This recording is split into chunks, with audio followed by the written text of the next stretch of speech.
তৃতীয় অধ্যায় কোষ রসায়ন। প্রতিটি জীবদেহ কতগুলো রাসায়নিক উপাদানে গঠিত। এসব রাসায়নিক উপাদানগুলো কোষ নির্ভর। কোষস্থ বিভিন্ন জৈব রাসায়নিক পদার্থ সম্বন্ধে তোমরা এই অধ্যায়ে জানতে পারবে। জীবকোষে রাসায়নিক উপাদান। কোষ হলো জীবদেহের গঠন ও কাজের একক।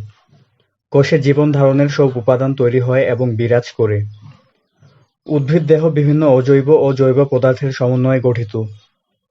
উদ্ভিদের জীবন গঠন ও জীবন ধারণের জন্য বহু রাসায়নিক পদার্থের প্রয়োজন হয়। এদের অনেকগুলোই দেহের অভ্যন্তরে তথা কোষাভ্যন্তরে সৃষ্টি হয়। বিজ্ঞানের যে শাখায় কোষস্থ বিভিন্ন জৈব রাসায়নিক উপাদানগুলোর বর্ণনা, পঠন পাঠন ও গবেষণা করা হয় তাকে জৈব রসায়ন বলা হয়। সজীব উদ্ভিদ দেহ বিশ্লেষণ করলে প্রধান যে উপাদান পাওয়া যায় তা হলো পানি।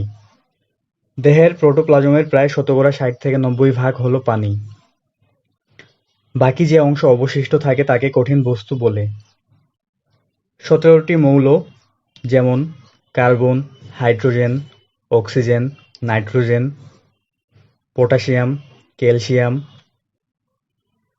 Magnesium, iron, sodium, chlorine, manganese, boron, sulphur, molybdenum, copper ও জিঙ্ক মিলে সৃষ্টি করেছে অসংখ্য জৈব উপাদান। জৈব রাসায়নিক পদার্থগুলোর মধ্যে carbohydrate, lipid, amino acid, protein, nucleic acid, অন্যান্য জৈব অ্যাসিড, বিভিন্ন এনজাইম ইত্যাদি প্রধান। অজৈব পদার্থের মধ্যে পানি অন্যতম। সাধারণত দুগ্ধজাত খাদ্য, মাছ, মাংস, ডিম, ডাল, শস্যদানা, শাকসবজি, ফলমূল ইত্যাদিতে প্রচুর পরিমাণে অজৈব লবণ বা খনিজ লবণ বিদ্যমান থাকে। সকল জীব বস্তু বা পদার্থ দ্বারা গঠিত। বস্তু রাসায়নিক মৌল দ্বারা গঠিত। যে বস্তুকে রাসায়নিকভাবে ভেঙে আরও কোনো সরল বস্তু পাওয়া যায় না তা হলো রাসায়নিক মৌল বা এলিমেন্ট। জীবনে অত্যাবশ্যকীয় এলিমেন্ট 92টি। 92টি এলিমেন্টের মধ্যে জীবের 96% বস্তুই অক্সিজেন, কার্বন, হাইড্রোজেন ও নাইট্রোজেন দ্বারা গঠিত। অন্যান্য element calcium, phosphorus, potassium, sulphur, sodium, chlorine, magnesium অল্প পরিমাণে থাকে। এলিমেন্টের ক্ষুদ্রতম অংশ যা তার বৈশিষ্ট্য ধরে রাখতে পারে তা হলো অ্যাটম বা পরমাণু। বস্তু জগতের গঠন একক হলো অ্যাটম বা পরমাণু। অ্যাটমের কেন্দ্রস্থলে প্রোটন এবং নিউট্রন একসাথে থাকে। নিউক্লিয়াসের বাইরে নেগেটিভ চার্জ বিশিষ্ট ইলেকট্রন থাকে। অধিকাংশ অ্যাটমে সমসংখ্যক প্রোটন ও ইলেকট্রন থাকে। কম্পাউন্ড বা যৌগ। দুই বা তার অধিক এলিমেন্ট সুনির্দিষ্ট অনুপাতে সংযুক্ত হয়ে একটি কম্পাউন্ড বা যৌগ গঠন করে। যেমন 2 অণু হাইড্রোজেন প্লাস অক্সিজেন = 2 অণু পানি। অর্থাৎ এই হাইড্রোজেন এবং অক্সিজেন সুনির্দিষ্ট অনুপাতে যুক্ত হয়ে পানি নামক যৌগ গঠন করেছে। একটি কম্পাউন্ডের অ্যাটম সমূহ রাসায়নিক বন্ডের মাধ্যমে একত্রে সংযুক্ত থাকে। রাসায়নিক বন্ড। রাসায়নিক বন্ড হয় আয়নিক, কোভালেন্ট বা hydrogen bond. Ionic bond. Ionic bond প্রতিষ্ঠিত হয় দুটি অ্যাটমের মধ্যে। একটি অ্যাটম থেকে এক বা একাধিক ইলেকট্রন অন্য অ্যাটমে স্থানান্তর হয়। প্রথম অ্যাটম ইলেকট্রন হারিয়ে পজিটিভ চার্জ বিশিষ্ট হয় এবং অপরটি ইলেকট্রন গ্রহণ করে নেগেটিভ চার্জ বিশিষ্ট হয়। অ্যাটমের চার্জ বিশিষ্ট অবস্থাকে আয়ন বলে। পজিটিভ এবং নেগেটিভ চার্জ বিশিষ্ট আয়ন প্রবলভাবে পরস্পরকে আকর্ষণ করে যার ফলে আয়নিক বন্ড তৈরি হয়। Covalent bond. দুটি অ্যাটমের মধ্যে ইলেকট্রন শেয়ার বা ভাগাভাগি হলে কোভ্যালেন্ট বন্ড সৃষ্টি হয়। দুটি অ্যাটমের মধ্যে ইলেকট্রন সমান ভাগে ভাগাভাগি হলে যে বন্ড তৈরি হয় তা হলো নন পোলার কোভ্যালেন্ট বন্ড। ইলেকট্রন দুটি অ্যাটমের মধ্যে অসমভাবে ভাগাভাগি হলে যে বন্ড তৈরি হয় তা হলো পোলার কোভ্যালেন্ট বন্ড। Hydrogen bond. এক অণুর আংশিক পজিটিভ চার্জ বিশিষ্ট হাইড্রোজেন পরমাণু এবং অপর অণুর আংশিক নেগেটিভ চার্জ বিশিষ্ট পরমাণুর মধ্যে আকর্ষণজনিত শক্তির কারণে যে বন্ড তৈরি হয় তা হলো হাইড্রোজেন বন্ড। Peptide bond. দুটি অ্যামিনো অ্যাসিডের মধ্যকার সৃষ্ট বন্ড। এটি covalent bond. Glycosidic bond. Monosaccharide সমূহের মধ্যকার বন্ড হল গ্লাইকোসাইডিক বন্ড। অর্গানিক মলিকিউল বা জৈব অণু। জীবসমূহে বিদ্যমান অধিকাংশ যৌগ কার্বন পরমাণুর একটি কাঠামো নিয়ে গঠিত, যার চারপাশে হাইড্রোজেন পরমাণু থাকে। কখনো কখনো কিছু অণু মৌল থাকতে পারে। এ ধরনের অণুকে জৈব অণু বলা হয়। যে অণুতে কার্বন হাইড্রোজেন পরমাণু নেই তা হল অজৈব যৌগ। কোন জৈব অণুর ক্রিয়াশীল গ্রুপকে বলা হয় ফাংশনাল গ্রুপ। নিচে কয়েকটি ফাংশনাল গ্রুপ এর উদাহরণ দেওয়া হল। ফাংশনাল গ্রুপ সাধারণত আয়নিক বা পোলার হয়। কার্বোহাইড্রেট বা শর্করা। জীবদেহের একটি গুরুত্বপূর্ণ গাঠনিক উপাদান ও সঞ্চয়ী উপাদান হল কার্বোহাইড্রেট। আমাদের খাদ্য তালিকার প্রধান উপাদানও কার্বোহাইড্রেট। কার্বোহাইড্রেট কি? সাধারণভাবে কার্বন, হাইড্রোজেন ও অক্সিজেনের সমন্বয়ে গঠিত যৌগকে কার্বোহাইড্রেট বলে, যেখানে কার্বন, হাইড্রোজেন ও অক্সিজেনের অনুপাত 1:2:1, যেমন গ্লুকোজ। তবে অনেক যৌগ আছে যেখানে এমন অনুপাত না থাকলেও সেটা কার্বোহাইড্রেট, যেমন সুক্রোজ C12H22O11। আবার এমন অনুপাত থাকলেও সেটা কার্বোহাইড্রেট নয়, যেমন formaldehyde HCHO, acetic acid CH3COOH ইত্যাদি, কারণ এখানে অনুপাত ঠিক নেই। আধুনিক ধারণা অনুসারে নাইট্রোজেন বা সালফার সমৃদ্ধ সামান্য কিছু যৌগকেও অন্যান্য বৈশিষ্ট্যের কারণে কার্বোহাইড্রেটের অন্তর্ভুক্ত করা হয়। তাই বর্তমান ধারণা অনুযায়ী যে সকল অ্যালডিহাইড বা কিটোন জাতীয় যৌগে কতগুলো হাইড্রোক্সিল গ্রুপ থাকে, অথবা যার আর্দ্র বিশ্লেষিত হয়ে কতগুলো হাইড্রোক্সিল গ্রুপ অ্যালডিহাইড বা কিটোন উৎপন্ন করে, সেসব যৌগকে কার্বোহাইড্রেট বলে। কার্বোহাইড্রেট হচ্ছে পলিহাইড্রোক্সি অ্যালডিহাইড বা পলিহাইড্রোক্সি কিটোন অথবা এদের ডেরিভেটিভস। হাইড্রেটস অফ কার্বন থেকে কার্বোহাইড্রেট নামকরণ করা হয়েছে। এর অর্থ দাঁড়ায় কার্বনের জলায়ন, অর্থাৎ এক অণু পানির সাথে এক অণু কার্বন এই অনুপাতে গঠিত বিভিন্ন প্রকার যৌগ। এই সাধারণ ফর্মুলাটি কেবলমাত্র মনোস্যাকারাইডস এর ক্ষেত্রে প্রযোজ্য। একাধিক মনোস্যাকারাইড সহযোগে যে সব কার্বোহাইড্রেট গঠিত হয়, ওই সব ক্ষেত্রে এই সাধারণ ফর্মুলা প্রযোজ্য নয়। যখন এক অণু গ্লুকোজ ও এক অণু ফ্রুক্টোজ গ্লাইকোসাইডিক বন্ধনীর মাধ্যমে একত্র হয়ে এক অণু সুক্রোজ গঠন করে, তখন এই সাধারণ ফর্মুলা কার্যকরী হয় না। কারণ বন্ধনী সৃষ্টিকালে এক অণু পানি বের হয়ে যায়, তাই সুক্রোজ এর ফর্মুলায় দাঁড়ায় C12H22O11। অধিকাংশ উদ্ভিদের শুকনো ওজনের 50 থেকে 80% কার্বোহাইড্রেট থাকে। সারা বিশ্বের সকল জৈব বস্তুর মধ্যে কার্বোহাইড্রেট সবচেয়ে বেশি পাওয়া যায়, যা জীবদেহে গাঠনিক উপাদান ও সঞ্চয়ী উপাদান হিসেবে থাকে। শর্করা বা কার্বোহাইড্রেটের বৈশিষ্ট্য। 1. এটি দানাদার, তন্তুময় ও পাউডার জাতীয় পদার্থ। 2. এরা স্বাদে মিষ্টি বা স্বাদহীন। 3. তাপ প্রয়োগে অঙ্গারে পরিণত হয়। 4. পানিতে অধিকাংশই দ্রবণীয়। 5. অ্যাসিডের সাথে মিশে এস্টার গঠন করে। 6. এরা আলোক সক্রিয় ও আলোক সমানুতা প্রদর্শন করে। জীবদেহে কার্বোহাইড্রেট এর কাজ। 1. জীবদেহের শক্তির প্রধান উৎস হিসেবে কাজ করে এবং জারিত শক্তি উৎপন্ন করে। 2. উদ্ভিদের সাপোর্টিং টিস্যুর গাঠনিক উপাদান হিসেবে কাজ করে। 3.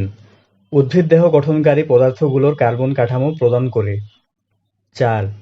প্রাণীদেহে হাড়ের সন্ধিস্থলে লুব্রিক্যান্ট হিসেবে ব্যবহৃত হয়। 5. উদ্ভিদ দেহে সঞ্চয়ী পদার্থ হিসেবে বিরাজ করে। 6. কেলভিন চক্র, ক্রেবস চক্রের মতো গুরুত্বপূর্ণ চক্রে কার্বোহাইড্রেট সক্রিয়ভাবে অংশগ্রহণ করে। 7. বিভিন্ন প্রকার কোএনজাইমের গাঠনিক অংশ হিসেবে থাকে, যেমন এটিপি, এনএডিপি, এফএডি ইত্যাদি। 8. ফ্যাটি অ্যাসিড ও অ্যামিনো অ্যাসিড বিপাকে সাহায্য করে। 9. সেলুলোজ, হেমিসেলুলোজ, কাইটিন, পেকটিন ইত্যাদি পদার্থ কোষ প্রাচীরের প্রধান উপাদান। দোষ: নিউক্লিক অ্যাসিডের অন্যতম উপাদান রাইবোজ ও ডিঅক্সিরাইবোজ হল পেন্টোজ জাতীয় শর্করা। 11. প্রাণী, ছত্রাক, ব্যাকটেরিয়া গ্লাইকোজেন নামক কার্বোহাইড্রেট সঞ্চয় করে। 12. আমাদের মৌলিক চাহিদা খাদ্য, বস্ত্র, আশ্রয় এর অনেক উপাদান কার্বোহাইড্রেট থেকে আসে। 13. সেলুলোজ জাতীয় কার্বোহাইড্রেট উদ্ভিদকে দৃঢ়তা ও সুরক্ষা প্রদান করে। কার্বোহাইড্রেট এর শ্রেণীবিভাগ। ক. স্বাদের উপর ভিত্তি করে কার্বোহাইড্রেট দুই প্রকার: সুগার ও নন সুগার। সুগার: এরা স্বাদে মিষ্টি, দানাদার এবং পানিতে দ্রবণীয়, যেমন গ্লুকোজ, ফ্রুক্টোজ, সুক্রোজ। নন সুগার: এরা স্বাদে মিষ্টি নয়, অদানাদার এবং পানিতে অদ্রবণীয়, যেমন স্টার্চ, সেলুলোজ, গ্লাইকোজেন ইত্যাদি। রাসায়নিক গঠন অণুর ভিত্তিতে কার্বোহাইড্রেটকে প্রধানত 4 শ্রেণীতে ভাগ করা হয়: মনোস্যাকারাইড, ডাইস্যাকারাইড, অ্যালিগোস্যাকারাইড ও পলিস্যাকারাইড। মনোস্যাকারাইড: গ্রিক মনো এর অর্থ এক এবং স্যাকারিন এর অর্থ চিনি বা সুগার। যে কার্বোহাইড্রেটকে হাইড্রোলাইসিস করলে আর কোনো সরল কার্বোহাইড্রেট একক পাওয়া যায় না, সেগুলোই মনোস্যাকারাইড। মনোস্যাকারাইড অন্যান্য জটিল কার্বোহাইড্রেট তৈরির গাঠনিক ইউনিট হিসেবে কাজ করে। এর সাধারণ সংকেত হচ্ছে CnH2nOn। মনোস্যাকারাইড সমূহে একটি মুক্ত অ্যালডিহাইড গ্রুপ বা কিটোন গ্রুপ এবং একাধিক হাইড্রক্সিল গ্রুপ থাকে। মনোস্যাকারাইডে কার্বনের সংখ্যা 3 থেকে 10। কার্বনের সংখ্যা অনুযায়ী মনোস্যাকারাইডকে 3 কার্বন বিশিষ্ট ট্রায়োজ, 4 কার্বন বিশিষ্ট টেট্রোজ, 5 কার্বন বিশিষ্ট পেন্টোজ, 6 কার্বন বিশিষ্ট হেক্সোজ, 7 কার্বন বিশিষ্ট হেপ্টোজ ইত্যাদি ভাগে ভাগ করা হয়। জীবদেহের অধিকাংশ মনোস্যাকারাইড অপটিক্যাল আইসোমারের ডি সিরিজভুক্ত। মনোস্যাকারাইডগুলোতে অ্যালডিহাইড গ্রুপ বা কিটোন গ্রুপ মুক্তভাবে থাকায় এরা বিজারক পদার্থ হিসেবে কাজ করে। কাজেই কিটোন ও অ্যালডিহাইড গ্রুপযুক্ত কার্বোহাইড্রেটকে রিডিউসিং সুগার বলা হয়। বেনেডিক্ট দ্রবণের উক্ত সুগারের বা গ্রুপের সাথে বিক্রিয়া করে কিউপ্রাস অক্সাইড এ পরিণত হয়, যা লাল বর্ণের অধক্ষেপ হিসেবে জমা হয়। রিডিউসিং সুগার পরীক্ষা করতে তাই এ পদক্ষেপ নেওয়া হয়। মনোস্যাকারাইড সমূহ সাধারণত মিষ্টি স্বাদ বিশিষ্ট হয়। ট্রায়োজ: 3 কার্বন বিশিষ্ট মনোস্যাকারাইডকে বলা হয় ট্রায়োজ। গ্লিসারালডিহাইড এবং ডাইহাইড্রোক্সি অ্যাসিটোন হল দুটি সরল ট্রায়োজ। এরা দ্রবণীয় মনোস্যাকারাইড। উদ্ভিদে এরা ফসফেট এস্টার হিসেবে কাজ করে। গ্লিসারালডিহাইড এর 1 নং কার্বনে একটি কার্বনাইল অক্সিজেন যুক্ত হয়ে একে অ্যালডিহাইড গ্রুপ নির্দেশ করে এবং ডাইহাইড্রোক্সি অ্যাসিটোনের 2 নং কার্বনে কার্বনাইল অক্সিজেন যুক্ত হয়ে একে কিটোন গ্রুপে নির্দেশ করে। কাজেই গ্লিসারালডিহাইড হলো একটি অ্যালোজ শর্করা এবং হাইড্রোক্সি অ্যাসিটোন হলো একটি কিটোজ শর্করা। অ্যালডিহাইড এবং কিটোন গ্রুপকে বলা হয় রিডিউসিং সুগার, কারণ এরা সহজেই কতিপয় যৌগের সাথে জারিত হয়ে যায় এবং এ যৌগ বিজারিত হয়। তাই অ্যালডিহাইড ও কিটোন গ্রুপযুক্ত চিনিকে বলা হয় রিডিউসিং সুগার বা বিজারক পদার্থ। টেট্রোজ: 4 কার্বন বিশিষ্ট মনোস্যাকারাইডকে বলা হয় টেট্রোজ। ইরিথ্রোজ হলো একটি অ্যালোজ শর্করা এবং ইরিথ্রোলাজ হলো একটি কিটোজ শর্করা। উদ্ভিদে অধিকাংশ ক্ষেত্রে একটি ইরিথ্রোজ 4-ফসফেট হিসেবে বিরাজ করে। কেলভিন চক্রে এর ভূমিকা আছে। পেন্টোজ: 5 কার্বন বিশিষ্ট মনোস্যাকারাইডকে বলা হয় পেন্টোজ। জাইলেজ, রাইবোজ, ডিঅক্সিরাইবোজ, অ্যারাবিনোজ হলো অ্যালডোজ শর্করা এবং রাইবুলোজ, জাইলুলোজ হলো কিটোজ শর্করা। রাইবোজ: এটি একটি অতি গুরুত্বপূর্ণ 5 কার্বন বিশিষ্ট পেন্টোজ সুগার। 1891 সালে ইমিল ফিশার এটি আবিষ্কার করেন। এটি রাইবোনিউক্লিক অ্যাসিডের একটি গঠন একক। এর আণবিক সংকেত C5H10O5। এতে একটি CHO গ্রুপ থাকায় এদের এল্ডোপেন্টোজ বলা হয়। রাইবোজ শর্করার গলনাঙ্ক 95°C। গাঢ় HCl এর সাথে বিক্রিয়া করে ফারফিউরাল অ্যাসিড উৎপন্ন করে। আরএনএ-তে কেবলমাত্র রাইবোজ সুগারই নিউক্লিওটাইড বা নিউক্লিওসাইড তৈরিতে অংশগ্রহণ করে। এটি নির্দিষ্ট পিউরিন বা পাইরিমিডিন বেস এর সাথে যুক্ত হয়ে একটি নিউক্লিওসাইড উৎপন্ন করে। নিউক্লিওসাইডের সাথে একটি অজৈব ফসফেট যুক্ত হয়ে নিউক্লিওটাইডে পরিণত হয়।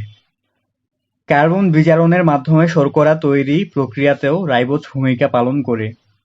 ATP, NAD+, NADP+, FAD, coenzyme ইত্যাদি জৈব অণুর সাথেও রাইবোজ যুক্ত থাকে। রাইবোজ বিজারণ ক্ষমতাসম্পন্ন। ডিঅক্সিরাইবোজ। ডিঅক্সিরাইবোজ আর একটি অতি গুরুত্বপূর্ণ পেন্টোজ সুগার। এর আণবিক সংকেত C5H10O4। এতে একটি অ্যালডিহাইড গ্রুপ থাকায় একে ডিঅক্সি এল্ডোপেন্টোজও বলে। এটি রাইবোজ সুগার এর মতোই পার্থক্য শুধু এই যে এর 2 নং কার্বনে হাইড্রোক্সিল গ্রুপের পরিবর্তে কেবল একটি হাইড্রোজেন পরমাণু আছে। ডিঅক্সি অর্থ হলো অক্সিজেন ছাড়া, অর্থাৎ 2 নং কার্বনে কোনো অক্সিজেন নেই। এর 1 নং কার্বন অবস্থানে যে কোনো একটি পিউরিন বা পাইরিমিডিন বেস ATGC যুক্ত হলে একটি ডিঅক্সি নিউক্লিওসাইড সৃষ্টি হয়।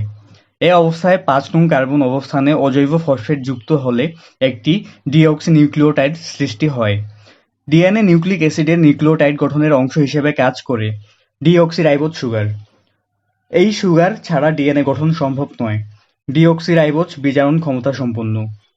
নিচে রাইবোজ ও ডিঅক্সিরাইবোজ এর মধ্যে পার্থক্য দেওয়া হলো। রাইবোজ আরএনএ এর অপরিহার্য উপাদান। ডিঅক্সিরাইবোজ ডিএনএ এর অপরিহার্য উপাদান। রাইবোজ গাঢ় হাইড্রোক্লোরিক অ্যাসিডের সাথে বিক্রিয়া করে ফারফিউরাল অ্যাসিড তৈরি করে। ডিঅক্সিরাইবোজ গাঢ় হাইড্রোক্লোরিক অ্যাসিডের সাথে বিক্রিয়া করে লেভুলিনিক অ্যাসিড তৈরি করে। রাইবোজের আণবিক গঠনে 5টি অক্সিজেন পরমাণু থাকে। ডিঅক্সিরাইবোজের আণবিক গঠনে 4টি অক্সিজেন পরমাণু থাকে। রাইবোজের 2 নং কার্বন পরমাণুর সাথে হাইড্রোক্সিল গ্রুপ যুক্ত থাকে। ডিঅক্সিরাইবোজের আণবিক গঠনে হাইড্রোক্সিল গ্রুপ 2 নং কার্বনে যুক্ত থাকে। নিউক্লিওটাইড ও শর্করা তৈরিতে অংশগ্রহণ করে রাইবোজ। ডি-নিউক্লিওটাইড গঠনে অংশগ্রহণ করে ডিঅক্সিরাইবোজ। হেক্সোজ। 6 কার্বন বিশিষ্ট মনোস্যাকারাইডকে বলা হয় হেক্সোজ। গ্লুকোজ, ম্যানোজ, গ্যালাক্টোজ হলো অ্যালডোজ শর্করা এবং ফ্রুক্টোজ হলো একটি কিটোজ শর্করা। এরা উদ্ভিদ কোষে মুক্ত অবস্থায় অথবা অন্য জটিল কার্বোহাইড্রেট এর অংশ হিসেবে বিরাজ করে। সাধারণত গ্লুকোজ ও ফ্রুক্টোজকে মুক্ত অবস্থায় সামান্য পরিমাণে পাওয়া যায়। গ্লুকোজ। গ্লুকোজ বা ডেক্সট্রোজ একটি উল্লেখযোগ্য মনোস্যাকারাইড। উদ্ভিদ কোষে দ্রবণীয় অবস্থায় একে পাওয়া যায়। এর আণবিক সংকেত C6H12O6। এটি একটি অ্যালডোহেক্সোজ কারণ এতে অ্যালডিহাইড গ্রুপ আছে। এটি একটি রিডিউসিং সুগার বা বিজারণক্ষম শর্করা।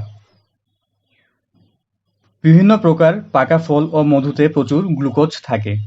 পাকা আঙুরের গ্লুকোজের পরিমাণ শতকরা 12 থেকে 30 ভাগ। একে অনেক সময় গ্রেপ সুগার বা আঙুরের শর্করা বলা হয়। উদ্ভিদে গ্লুকোজ কখনো সঞ্চিত পদার্থ হিসেবে বিরাজ করে না। শ্বসনের প্রাথমিক পদার্থ হলো গ্লুকোজ। উৎপাদন ও প্রস্তুত প্রণালী। প্রকৃতিতে সবুজ উদ্ভিদ থেকে গ্লুকোজ উৎপাদিত হয়। আবার গবেষণাগারে হাইড্রোলাইসিস করে সুক্রোজ ও স্টার্চ থেকে গ্লুকোজ ও ফ্রুক্টোজ প্রস্তুত করা যায়। বৈশিষ্ট্য: গ্লুকোজ সাদা দানাদার পদার্থ। স্বাদে মিষ্টি এবং পানিতে সহজে দ্রবণীয়। এটি অ্যালকোহলে সামান্য দ্রবণীয় কিন্তু ইথারে অদ্রবণীয়। গ্লুকোজের ব্যবহার। রোগীর পথ্য হিসেবে গ্লুকোজ এর বহুল ব্যবহার প্রচলিত। এটি রোগীকে দ্রুত শক্তি যোগায়। বিভিন্ন ফল সংরক্ষণে গ্লুকোজ ব্যবহার করা হয়। ক্যালসিয়াম গ্লুকোনেট হিসেবে ওষুধ শিল্পে গ্লুকোজ ব্যবহার করা হয়। ভিটামিন সি তৈরি করার জন্য গ্লুকোজ ব্যবহৃত হয়। গ্লুকোজ সরবিটল তৈরি ও গ্লাইকোলাইসিসে ব্যবহৃত হয়। গ্লুকোজ কার্বোহাইড্রেট বিপাকে গুরুত্বপূর্ণ ভূমিকা পালন করে।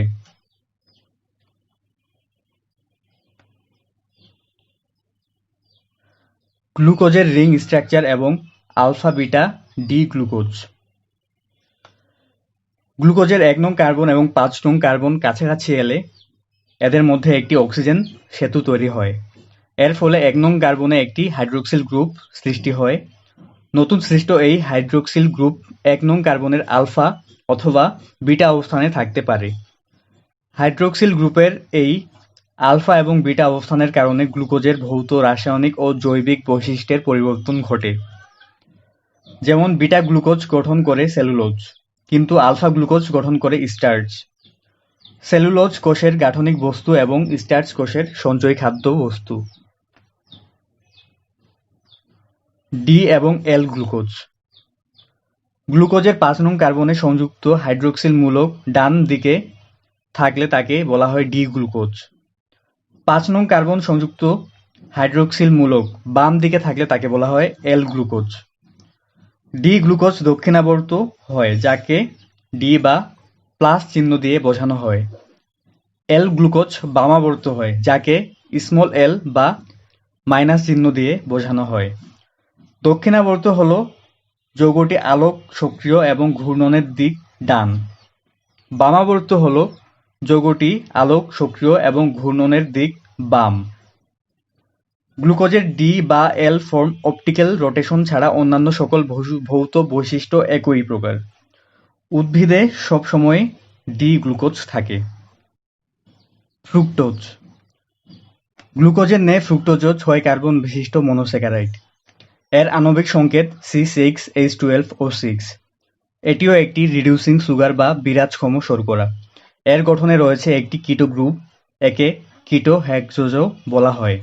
অধিকাংশ পাকা মিষ্টি ফল ও মধুতে ফ্রুক্টোজ থাকে, তাই এর আরেক নাম ফলের চিনি বা ফ্রুট সুগার। গ্লুকোজ থেকে সহজেই ফ্রুক্টোজ তৈরি হয়, আবার সুক্রোজ হাইড্রোলাইসিস এর ফলেও ফ্রুক্টোজ তৈরি হয়। এটি সুক্রোজ এর একটি গঠন উপাদান। গ্লুকোজের মতো ফ্রুক্টোজেও ডি এবং এল দু প্রকার আছে। প্রথম ফ্রুট তথা ফল থেকে শনাক্ত করা হয়েছিল বলে নাম করা হয় ফ্রুক্টোজ। ফ্রুক্টোজ সমপরিমাণ গ্লুকোজের সাথে যুক্ত হয়ে চিনি গঠন করে, তাই একে বিট ও আখের কাণ্ড রসে প্রচুর পরিমাণে পাওয়া যায়। বৈশিষ্ট্য: এটি একটি সাদা বর্ণের দানাদার স্ফটিকাকার ও মিষ্টি জাতীয় পদার্থ। পানিতে সহজেই দ্রবণীয়।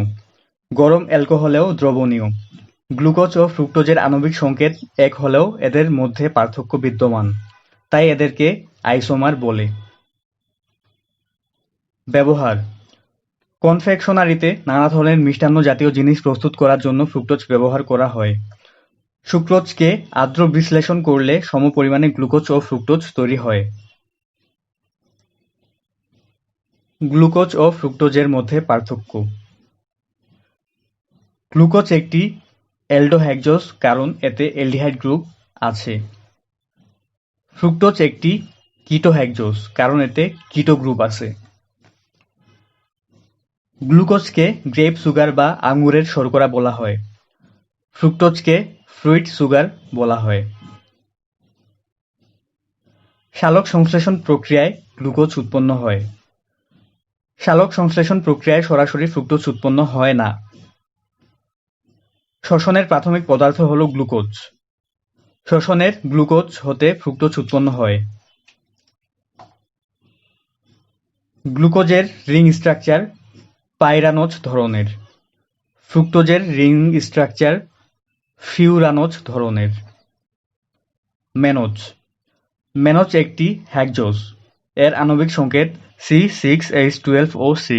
এটি একটি অ্যালডোজ সুগার। গ্যালাক্টোজ। গ্যালাক্টোজ আর একটি হেক্সোজ। এর আণবিক সংকেত C6H12O6।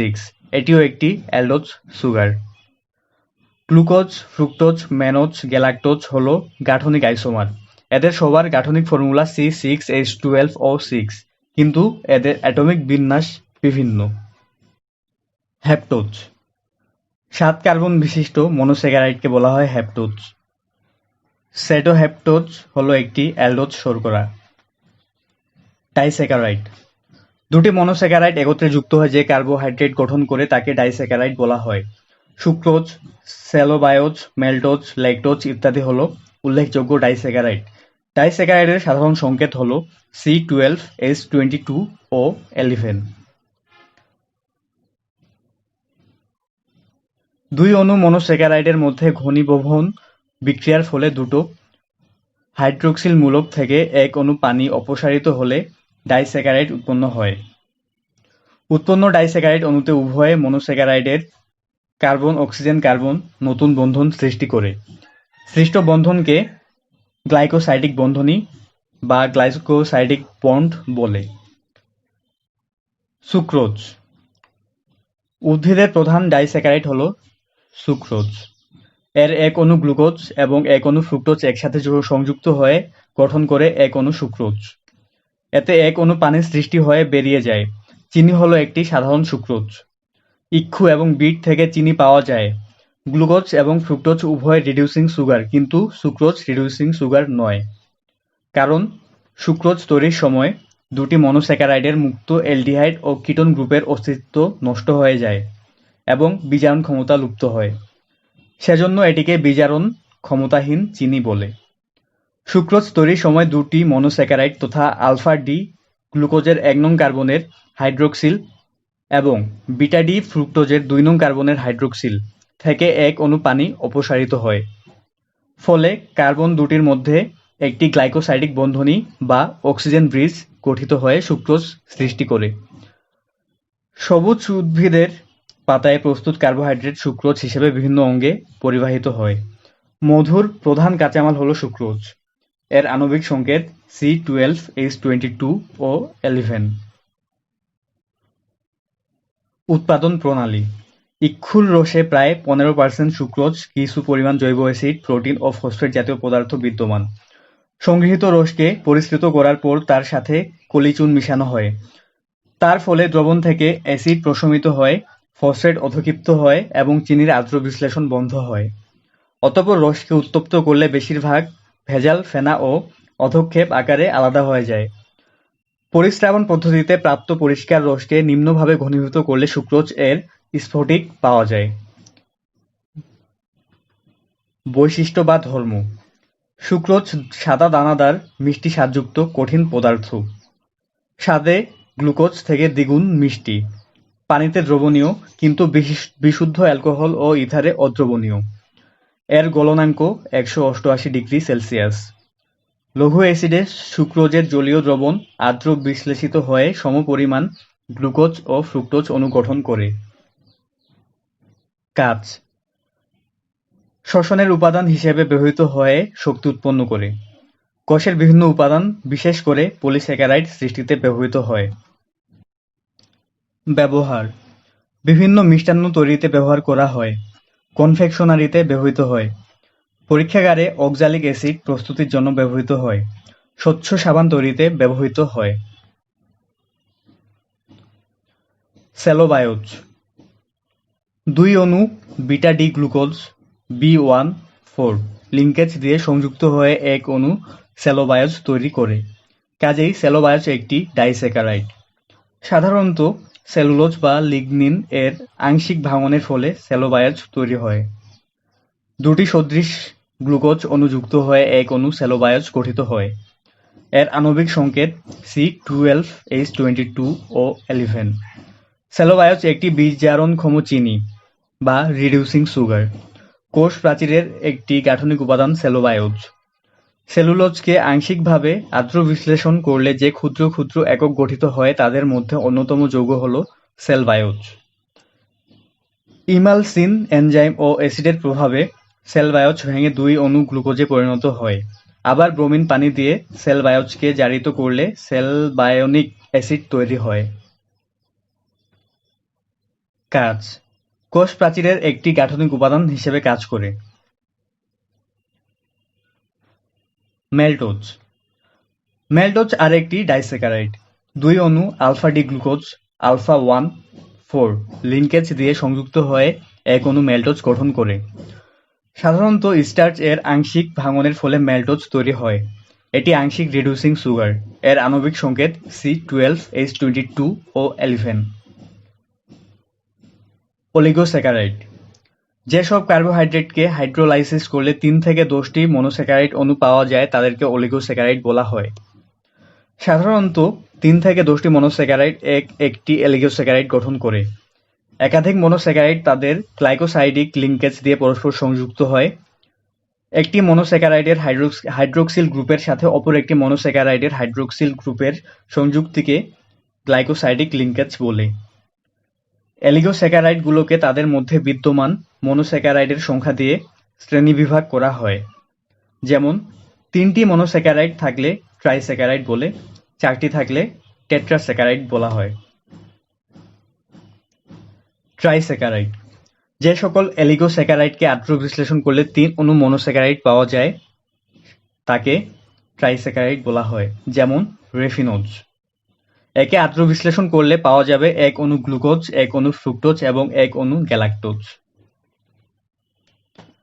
টেট্রাস্যাকারাইড। যে সকল অলিগোস্যাকারাইডকে আদ্র বিশ্লেষণ করলে 4 অণু মনোস্যাকারাইড পাওয়া যায় যেমন স্টেকিওজ ও স্কারডোজ। পলিস্যাকারাইড। অনেকগুলো মনোস্যাকারাইড একত্রে পলিমারভুক্ত হয়ে গঠন করে পলিস্যাকারাইড। অন্যভাবে বলা যায় যে কার্বোহাইড্রেটকে আদ্র বিশ্লেষণ করলে অনেকগুলো মনোস্যাকারাইড অণু পাওয়া যায় তাকে পলিস্যাকারাইড বলে।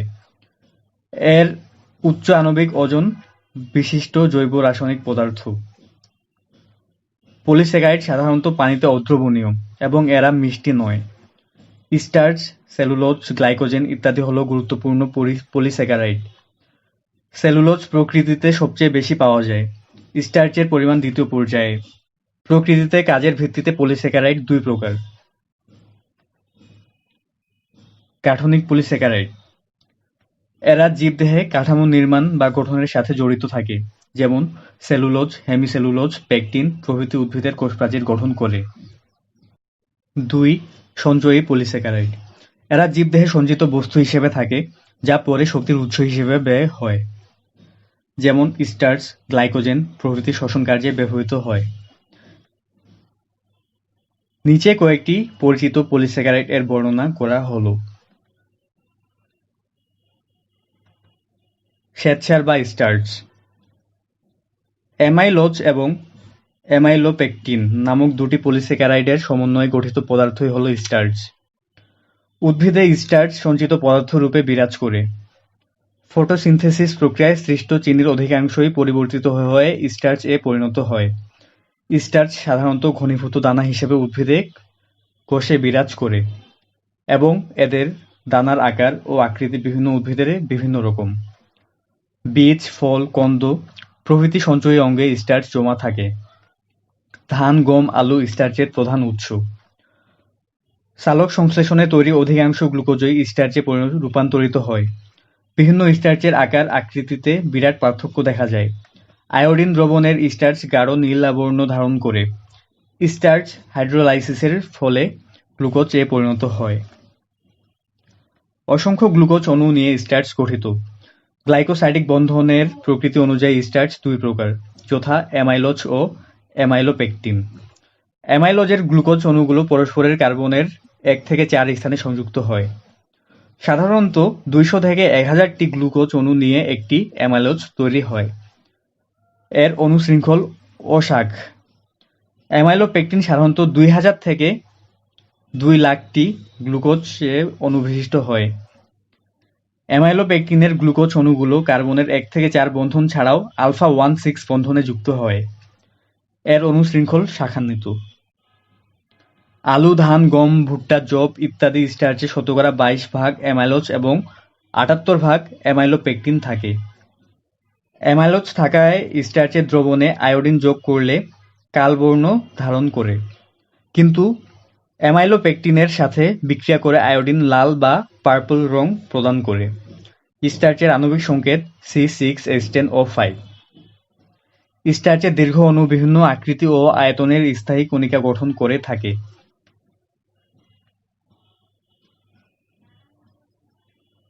স্টার্চ আণুবীক্ষণিক এবং প্রজাতি বিশেষে কণিকার গঠনে পার্থক্য থাকে, যেমন গোল আলুর স্টার্চ কণিকা সবচেয়ে বৃহত্তম আর চালের স্টার্চ কণিকা সবচেয়ে ক্ষুদ্রতম। স্টার্চের ধর্ম। স্টার্চ গন্ধহীন, বর্ণহীন, স্বাদহীন এবং সাদা পাউডার জাতীয় জৈব রাসায়নিক পদার্থ। সাধারণ তাপমাত্রায় স্টার্চ পানি, ইথার ও অ্যালকোহলে অদ্রবণীয়। আয়োডিন দ্রবণে স্টার্চ নীল বর্ণ ধারণ করে। উচ্চ তাপমাত্রায় স্টার্চ ভেঙে ডেক্সট্রিন ও ম্যালটোজ হয়ে গ্লুকোজে পরিণত হতে পারে। ফেলিং দ্রবণ স্টার্চ কর্তৃক বিজারিত হয় না। কাজ: উদ্ভিদ দেহে স্টার্চ প্রধানত সঞ্চিত খাদ্য হিসেবে বিরাজ করে। পরীক্ষা: আয়োডিন দ্রবণে স্টার্চ নীল বর্ণ ধারণ করে, কারণ স্টার্চের অ্যামাইলোজ উপাদান আয়োডিন অণুকে আবদ্ধ করে জটিল যৌগ গঠন করে। ফলে আয়োডিন পরমাণুগুলোর ইলেকট্রন অরবিটালের পরিবর্তন ঘটে এবং সূর্যালোক শোষণ করে নীল বর্ণ সৃষ্টি করে। আর্দ্র বিশ্লেষণ: লঘু অ্যাসিড ও এনজাইম দ্বারা স্টার্চকে আর্দ্র বিশ্লেষিত করলে প্রথমে ডেক্সট্রিন, পরে ম্যালটোজ ও শেষে ডি-গ্লুকোজ উৎপন্ন হয়। স্টার্চের ব্যবহার: স্টার্চ প্রধানত খাদ্য হিসেবে গৃহীত হয়। সালোক সংশ্লেষণে তৈরি অধিকাংশ গ্লুকোজই স্টার্চে রূপান্তরিত হয়। অনেক শিল্প প্রতিষ্ঠানে যেমন গ্লুকোজ, অ্যালকোহল ও চোলাই মদ তৈরিতে স্টার্চ ব্যবহৃত হয়। স্টার্চ গ্লুকোজে পরিণত হয়ে জীবদেহে শক্তি ও কার্বন অণু সরবরাহ করে থাকে। কাগজ ও আঠা প্রস্তুত করতেও স্টার্চ ব্যবহৃত হয়। সেলুলোজ: সেলুলোজ উদ্ভিদের একটি প্রধান গাঠনিক পদার্থ। উদ্ভিদের কোষ প্রাচীর সেলুলোজ নিয়ে গঠিত। অসংখ্য বি-ডিটা-গ্লুকোজ অণু পরস্পর বিটা-1,4 কার্বন বন্ধনে আবদ্ধ হয়ে সেলুলোজ তৈরি করে। উদ্ভিদের অবকাঠামো নির্মাণে সেলুলোজ গুরুত্বপূর্ণ ভূমিকা পালন করে। উদ্ভিদ দেহে যেহেতু কোনো কঙ্কাল নেই, সেহেতু উদ্ভিদের ভার বহনের দায়িত্ব পালন করে সেলুলোজ। তুলার সেলুলোজের পরিমাণ 94%, লিনেনে 90%, তন্তুকোষে 90% এবং কাঠে 60%। তৃণলতায় 30-40% আর জৈব বস্তু সমৃদ্ধ মাটিতে 40-70% সেলুলোজ থাকে। সেলুলোজ ঘন, সালফিউরিক বা হাইড্রোক্লোরিক বা সোডিয়াম হাইড্রোক্সাইড দ্বারা হাইড্রোলাইসিস করে গ্লুকোজে পরিণত করা যায়। মানুষের পরিপাক নালীর বিভিন্ন অংশে সেলুলোজ এনজাইম না থাকায় সেলুলোজ পদার্থ হজম হয় না, যেমন মুখগহ্বর, পাকস্থলী ও অন্ত্র। তবে সেলুলোজ গরু, ছাগলের পুষ্টি হিসেবে কাজ করতে পারে। বস্ত্র ও আসবাবপত্র শিল্পের প্রধান উপাদান সেলুলোজ, আর তাই মানব সভ্যতায় এর দান অপরিসীম। পৃথিবীতে সবচেয়ে বেশি পরিমাণ বিরাজ করে সেলুলোজ। ফরাসি রসায়নবিদ অ্যানসেম পেইন 1838 সালে সেলুলোজ আবিষ্কার করেন। কোবায়াশি ও শোত 1992 খ্রিস্টাব্দে সর্বপ্রথম কৃত্রিম সেলুলোজ সংশ্লেষণ করেন। সেলুলোজের ধর্ম: সেলুলোজ স্বাদহীন, গন্ধহীন, সাদা ও কঠিন জৈব রাসায়নিক পদার্থ। এটি পানিতে অদ্রবণীয়। অবিজারক পদার্থ: আণবিক ভর 2 লক্ষ থেকে কয়েক লক্ষ। এটি মিষ্টি নয় এবং বিজারণ ক্ষমতাহীন। আয়োডিন দ্রবণ প্রয়োগে কোনো রং দেয় না। এটি ফাইবার সদৃশ ও শক্ত। এটির কোনো পুষ্টিগুণ নেই। সেলুলোজের কাজ: উদ্ভিদের গাঠনিক উপাদান হিসেবে কাজ করে, উদ্ভিদকে দৃঢ়তা ও সুরক্ষা প্রদান করে এবং ভার বহন করে। সেলুলোজের ব্যবহার: উদ্ভিদের কোষ প্রাচীর সেলুলোজ নির্মিত। সেলুলোজ দিয়ে তন্তু তৈরি হয়, যা বস্ত্র শিল্পের প্রধান কাঁচামাল। এটি নাইট্রেট বিস্ফোরক হিসেবে ব্যবহৃত হয়। এটি অ্যাসিটেট ফটোগ্রাফিক ফিল্মে ব্যবহার করা হয়। Filter paper, tissue paper, photographic film, packaging এর দ্রব্যসমূহ সেলুলোজ দিয়ে তৈরি করা হয়। নির্মাণ সামগ্রী ও আসবাবপত্র তৈরিতে সেলুলোজ প্রধান উপাদান হিসেবে যান্ত্রিক সাহায্য প্রদান করে থাকে। কাঠখেকো কীটপতঙ্গের পৌষ্টিকনালীতে বসবাসকারী এক ধরনের পরজীবী সেলুলোজ নামক উৎসেচক নিঃসৃত করে কাঠ হজমে সাহায্য করে। থিন লেয়ার ক্রোমাটোগ্রাফিতে স্টেশনারি ফেজ হিসেবে সেলুলোজ ব্যবহৃত হয়। ছত্রাক ও ব্যাকটেরিয়া থেকে উৎপাদিত সেলুলোজ বর্তমানে বায়োটেকনোলজিতে ব্যবহৃত হচ্ছে। গবাদি পশুর প্রধান খাদ্য হিসেবে ব্যবহৃত হয়। মানুষ সেলুলোজ হজম করতে পারে না কেন? স্তন্যপায়ী প্রাণীর পরিপাকতন্ত্রে সেলুলোজ হজমকারী এনজাইম তৈরি হয় না। তৃণভোজী স্তন্যপায়ী যেমন গরু, ছাগল, মহিষ, হরিণ ইত্যাদির পরিপাকতন্ত্রে এক ধরনের মিথজীবী ব্যাকটেরিয়া বাস করে যারা সেলুলোজ হজমকারী এনজাইম সেলুলোজ উৎপাদন করে। সেলুলোজ বিদ্যমান বিটা-1,4 গ্লাইকোসাইডিক লিংকেজ ভেঙে সেলুলোজকে হজমে সাহায্য করে। মানুষের পরিপাকতন্ত্রে এ ধরনের কোনো মিথজীবী ব্যাকটেরিয়া না থাকায় মানুষ সেলুলোজ হজম করতে পারে না। কিন্তু মানুষের খাদ্য তালিকায় আঁশ জাতীয় খাদ্য থাকা দরকার, কেননা সেলুলোজ মল উৎপাদনের জন্য অত্যন্ত প্রয়োজনীয়। স্টার্চ ও সেলুলোজের মধ্যে পার্থক্য। স্টার্চ অণুতে প্রায় 1200 থেকে 6000 গ্লুকোজ একক আলফা গ্লাইকোসাইডিক বন্ধন দ্বারা যুক্ত থাকে। সেলুলোজে প্রায় 300 থেকে 3000 গ্লুকোজ একক বিটা গ্লাইকোসাইডিক বন্ধন দ্বারা যুক্ত থাকে। স্টার্চ হলো আলফা ডি গ্লুকোজের পলিমার, সেলুলোজ হলো বিটা ডি গ্লুকোজের পলিমার। স্টার্চ অণু শাখান্বিত গ্লুকোজ পলিমার, সেলুলোজ অণু অশাখান্বিত অর্থাৎ সরল শিকল পলিমার। উদ্ভিদ দেহে স্টার্চ খাদ্য হিসেবে সঞ্চিত থাকে। উদ্ভিদ দেহে সেলুলোজ গাঠনিক উপাদান হিসেবে থাকে। আয়োডিনের সাথে স্টার্চ বিক্রিয়া করে নীল বর্ণ প্রদান করে। আয়োডিনের সাথে সেলুলোজ বিক্রিয়া করে কোনো বর্ণ প্রদান করে না। স্টার্চ গরু, ছাগল ও মানুষ হজম করতে পারে। সেলুলোজ গরু, ছাগল হজম করতে পারলেও মানুষ তা হজম করতে পারে না, কারণ মানুষের সেলুলোজ এনজাইম থাকে না। গ্লাইকোজেন। গ্লাইকোজেন হলো একটি পুষ্টিজাত পলিস্যাকারাইড। এটি প্রাণীদেহের প্রধান সঞ্চিত খাদ্য উপাদান হলেও সায়ানোব্যাকটেরিয়া ও কতিপয় ছত্রাকের সঞ্চিত খাদ্য হিসেবে বিরাজ করে। গ্লাইকোজেনের মূল গাঠনিক একক হল আলফা ডি গ্লুকোজ। অ্যামাইলোপেকটিনের মতো এর অণু শৃঙ্খলও শাখান্বিত। আলফা-1,6 লিঙ্কেজের মাধ্যমে শাখার সৃষ্টি হয়। প্রতি শাখায় সাধারণত 10 থেকে 20টি গ্লুকোজ অণু থাকে। হাইড্রোলাইসিস শেষে গ্লাইকোজেন হতে কেবল আলফা-ডিটা গ্লুকোজ অণু পাওয়া যায়। এর আণবিক সংকেত C6H10O5।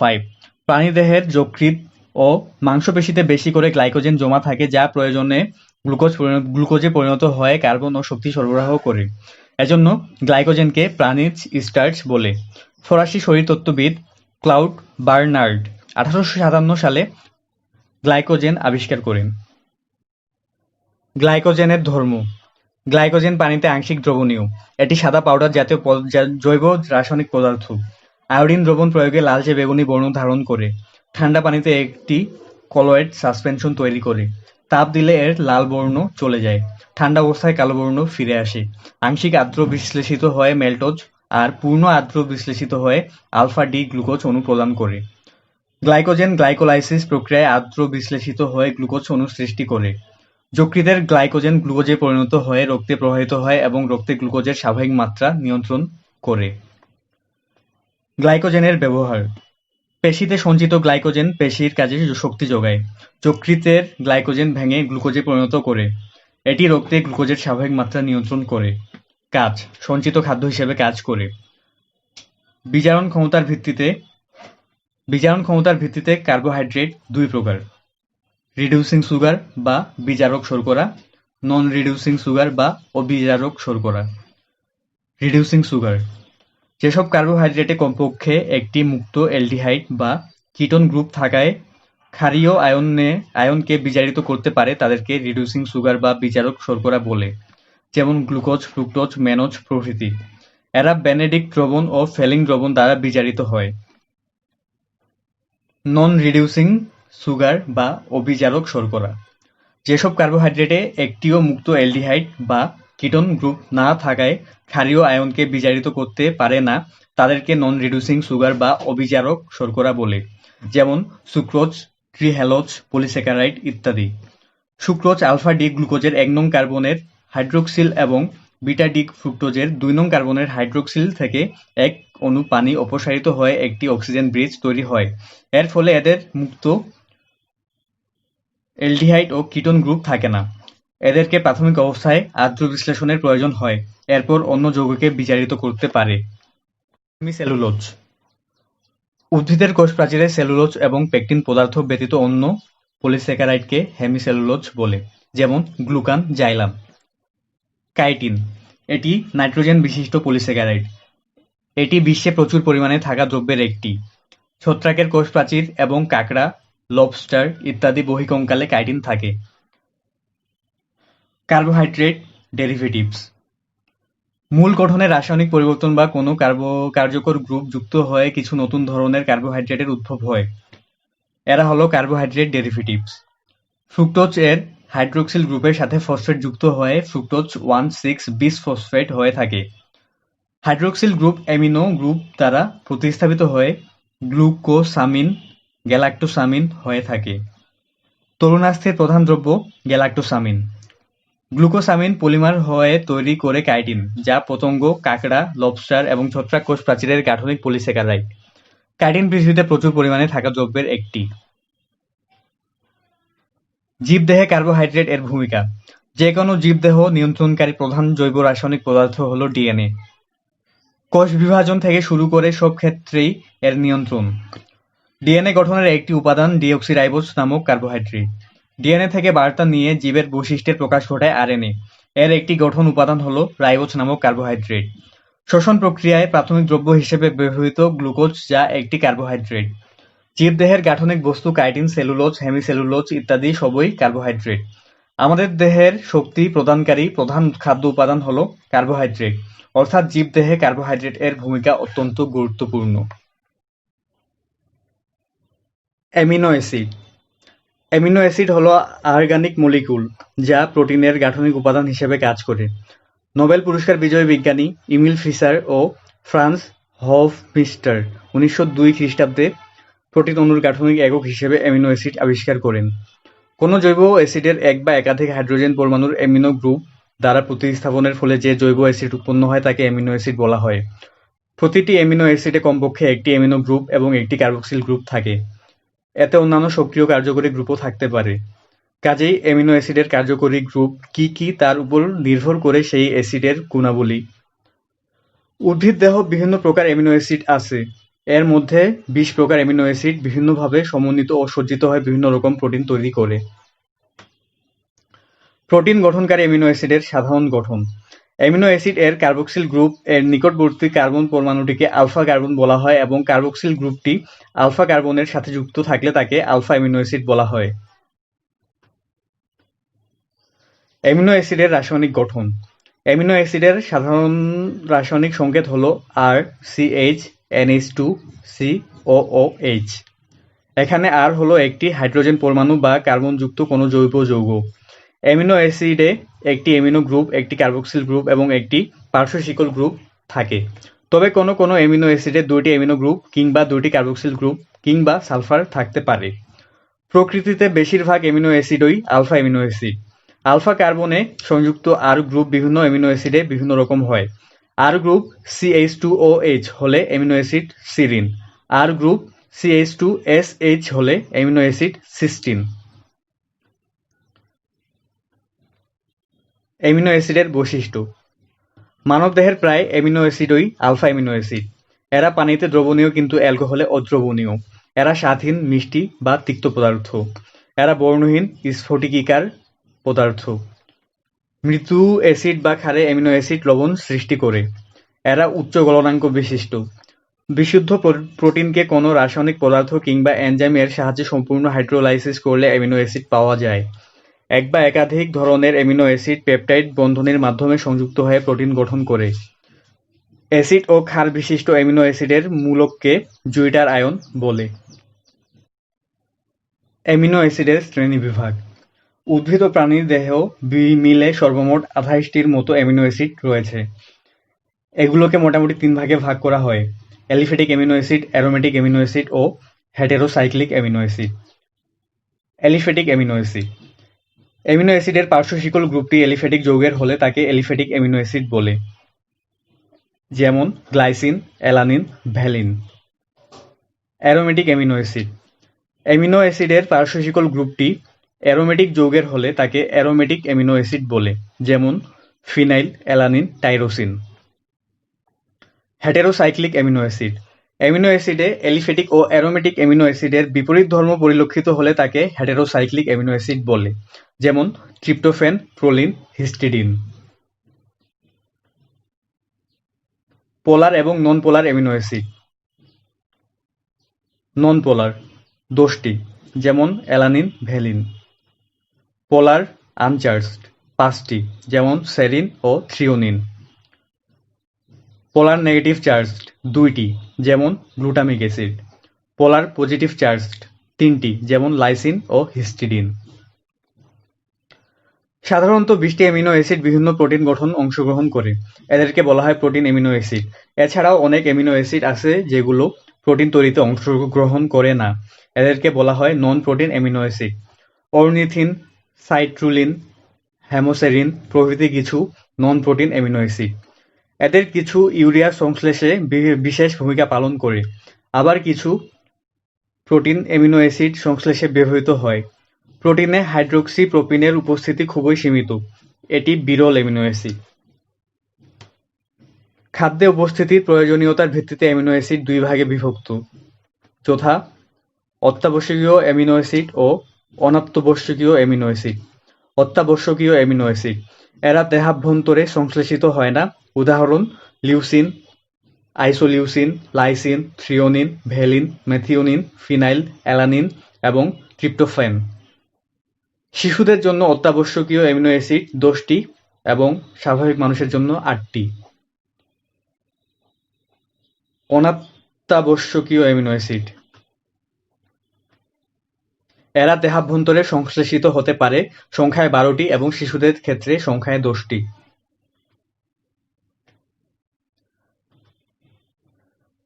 20টি অ্যামিনো অ্যাসিডের নামের তালিকা: leucine, isoleucine, lysine, methionine, valine, serine, proline, threonine, alanine, tyrosine, histidine, asparagine, cystine, arginine, glycine, tryptophan, glutamine, glutamic acid, aspartic acid, phenyl alanine. Amino অ্যাসিডের কাজ: প্রোটিন তৈরি তথা আমিষ সংশ্লেষণ করে, জীবদেহ গঠনে ভূমিকা রাখে, কিছু vitamin, enzyme, indole, hormone, antibody সংশ্লেষণে সাহায্য করে, ইউরিয়া সংশ্লেষণে সাহায্য করে, দেহের রোগ প্রতিরোধ ক্ষমতা বাড়ায়, দেহের পিএইচ নিয়ন্ত্রণে সহায়তা করে, চুল ও চোখের কোরাকয়েড স্তরে বিদ্যমান মেলানিন রঞ্জক সৃষ্টিতে সহায়তা করে। প্রোটিন বা আমিষ। গ্রিক প্রোটিওস হতে প্রোটিন শব্দের উৎপত্তি। প্রোটিওস অর্থ হল সবচেয়ে গুরুত্বপূর্ণ। প্রোটিন জীবদেহের একটি অত্যন্ত গুরুত্বপূর্ণ জৈব রাসায়নিক পদার্থ। বিভিন্ন অ্যামিনো অ্যাসিড বিভিন্নভাবে শৃঙ্খলিত হয়ে একটি প্রোটিন গঠন করে। প্রোটিন শব্দটি প্রথম প্রয়োগ করেন জি. মুল্ডার 1839 সালে। প্রোটিন হল অসংখ্য অ্যামিনো অ্যাসিড সমন্বয়ে গঠিত বৃহদাকার যৌগিক জৈব অণু। অন্যভাবে বলা যায় প্রোটিন হল উচ্চ আণবিক ওজন বিশিষ্ট বৃহৎ অণু জৈব রাসায়নিক পদার্থ যা হাইড্রোলাইসিস প্রক্রিয়ায় অ্যামিনো অ্যাসিড উৎপন্ন করে। অর্থাৎ অ্যামিনো অ্যাসিডের পলিমারকে প্রোটিন বা আমিষ বলে। একটি কোষের অভ্যন্তরে সারাক্ষণ শত শত প্রকার প্রোটিন তৈরি হয়। অ্যামিনো অ্যাসিডের 100 বা ততোধিক অণু পেপটাইড বন্ধন দ্বারা আবদ্ধ থেকে প্রোটিন তৈরি করে। বিস্তার: জীবদেহের প্রায় সর্বত্র প্রোটিন বিরাজমান। জীবদেহের সব অঙ্গে গাঠনিক বস্তু হিসেবে প্রোটিন বিদ্যমান। জৈব ক্রিয়া বিক্রিয়া নিয়ন্ত্রণকারী এনজাইম, অ্যান্টিবডি, হরমোন এগুলোও প্রোটিন। সব এনজাইম প্রোটিন, কিন্তু সব প্রোটিন এনজাইম নয়। জীবদেহে শুষ্ক ওজনের 50% প্রোটিন। গঠন: বিভিন্ন অ্যামিনো অ্যাসিডের বিভিন্নভাবে শৃঙ্খলিত হয়ে একটি প্রোটিন গঠন করে। একটি অ্যামিনো অ্যাসিডের কার্বক্সিল গ্রুপ অপর একটি অ্যামিনো অ্যাসিডের আলফা অ্যামাইনো গ্রুপের সাথে যুক্ত হয়ে যে অ্যামাইড বন্ড গঠন করে তাকে পেপটাইড বন্ড বলে। প্রতিটি পেপটাইড বন্ড তৈরিতে এক অণু পানি নির্গত হয়। 2টি বিভিন্ন অ্যামিনো অ্যাসিড যুক্ত হয়ে গঠন করে ডাইপেপটাইড। 3টি যুক্ত হয়ে গঠন করে ট্রাইপেপটাইড। 4 থেকে 10টি সংযুক্ত হয়ে গঠন করে অলিগোপেপটাইড। বিভিন্ন অ্যামিনো অ্যাসিডের প্রায় 50টি অণু পেপটাইড বন্ধন দ্বারা আবদ্ধ হয়ে পলিপেপটাইড সৃষ্টি করে। প্রোটিন হল পলিপেপটাইড যৌগ। পলিপেপটাইড: পেপটাইড বন্ডস দ্বারা সংযুক্ত অ্যামিনো অ্যাসিডের একটি শিকল। পলিপেপটাইড: পেপটাইড যাতে 50টির অধিক অ্যামিনো অ্যাসিড থাকে। প্রোটিন: এক বা একাধিক পলিপেপটাইড যা ফোল্ডেড হয়ে নির্দিষ্ট 3 ডাইমেনশনাল আকৃতি প্রাপ্ত হয়। কেবলমাত্র ফোল্ডেড অবস্থা প্রাপ্ত হলেই প্রোটিন কার্যকরী হয়। এক পলিপেপটাইড দ্বারা গঠিত প্রোটিন লাইসোজোম, দুই পলিপেপটাইড দ্বারা গঠিত প্রোটিন ইন্টোগ্রিন, তিন পলিপেপটাইড দ্বারা গঠিত প্রোটিন কোলাজেন, চার পলিপেপটাইড দ্বারা গঠিত প্রোটিন হিমোগ্লোবিন। প্রকরণ: প্রতিটি জীবদেহে অসংখ্য ধরনের প্রোটিন থাকে। একটি জীবদেহে যতটি জিনের প্রকাশ ঘটে ওই দেহে তত ধরনের প্রোটিন থাকে। কাজেই হাজার হাজার বছর ধরনের প্রোটিন একটি জীবদেহে থাকতে পারে। আবার দুটি প্রজাতির মধ্যে যেহেতু জিনগত পার্থক্য থাকে সেহেতু এদের মধ্যে প্রোটিনের ধরনগত পার্থক্য থাকতে পারে। একই প্রজাতির দুটি জীবের কিছুটা পার্থক্য থাকতে পারে, কাজেই একই প্রজাতির দুটি জীবের মধ্যেও প্রোটিনের কাঠামোগত পার্থক্য থাকবে। সংশ্লেষণের স্থান: কোষস্থ রাইবোজোমে প্রোটিন সংশ্লেষিত হয়। প্রোটিনের বৈশিষ্ট্য: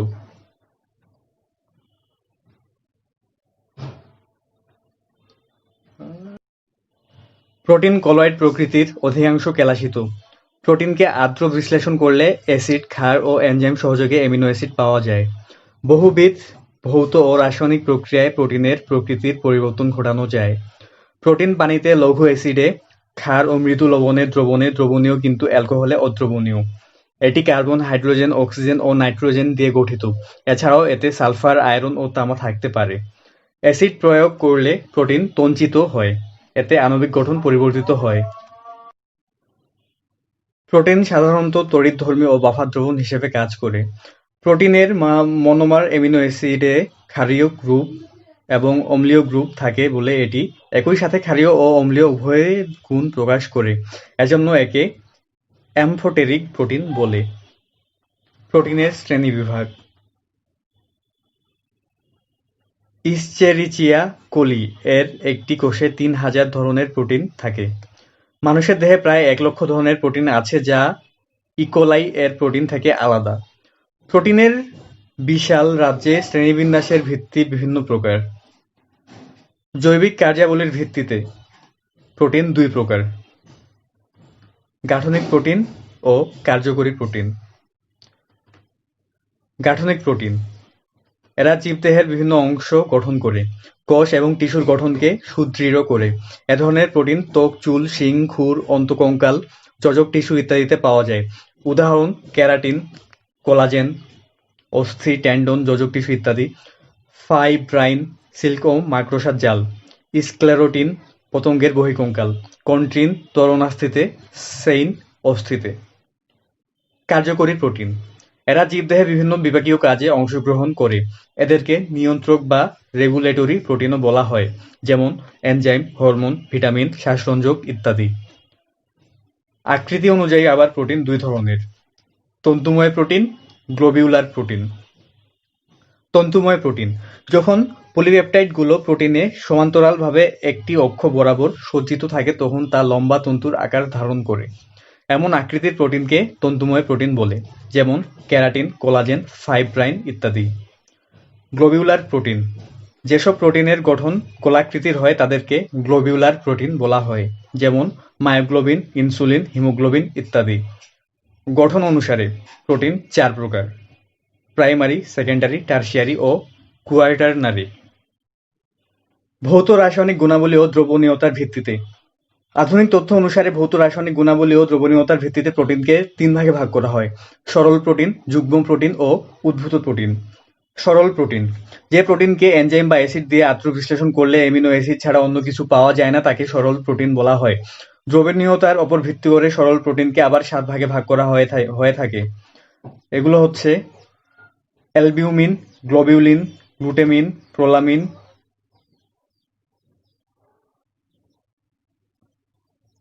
হিস্টোন, প্রোটামিন, স্ক্লেরোপ্রোটিন ইত্যাদি। অ্যালবিউমিন: যেসব প্রোটিন পানিতে সহজে দ্রবীভূত হয়ে ঘোলাটে দ্রবণ সৃষ্টি করে তাকে অ্যালবিউমিন বলে। এরা পানিতে এবং লঘু লবণ দ্রবণে দ্রবণীয়। তাপ দিলে এরা জমাট বাঁধে। যব ও বার্লির বিটা অ্যামাইলোজ, ডিমের সাদা অংশে ওভালবুমিন, রক্তরস ও লসিকার সিরাম অ্যালবিউমিন।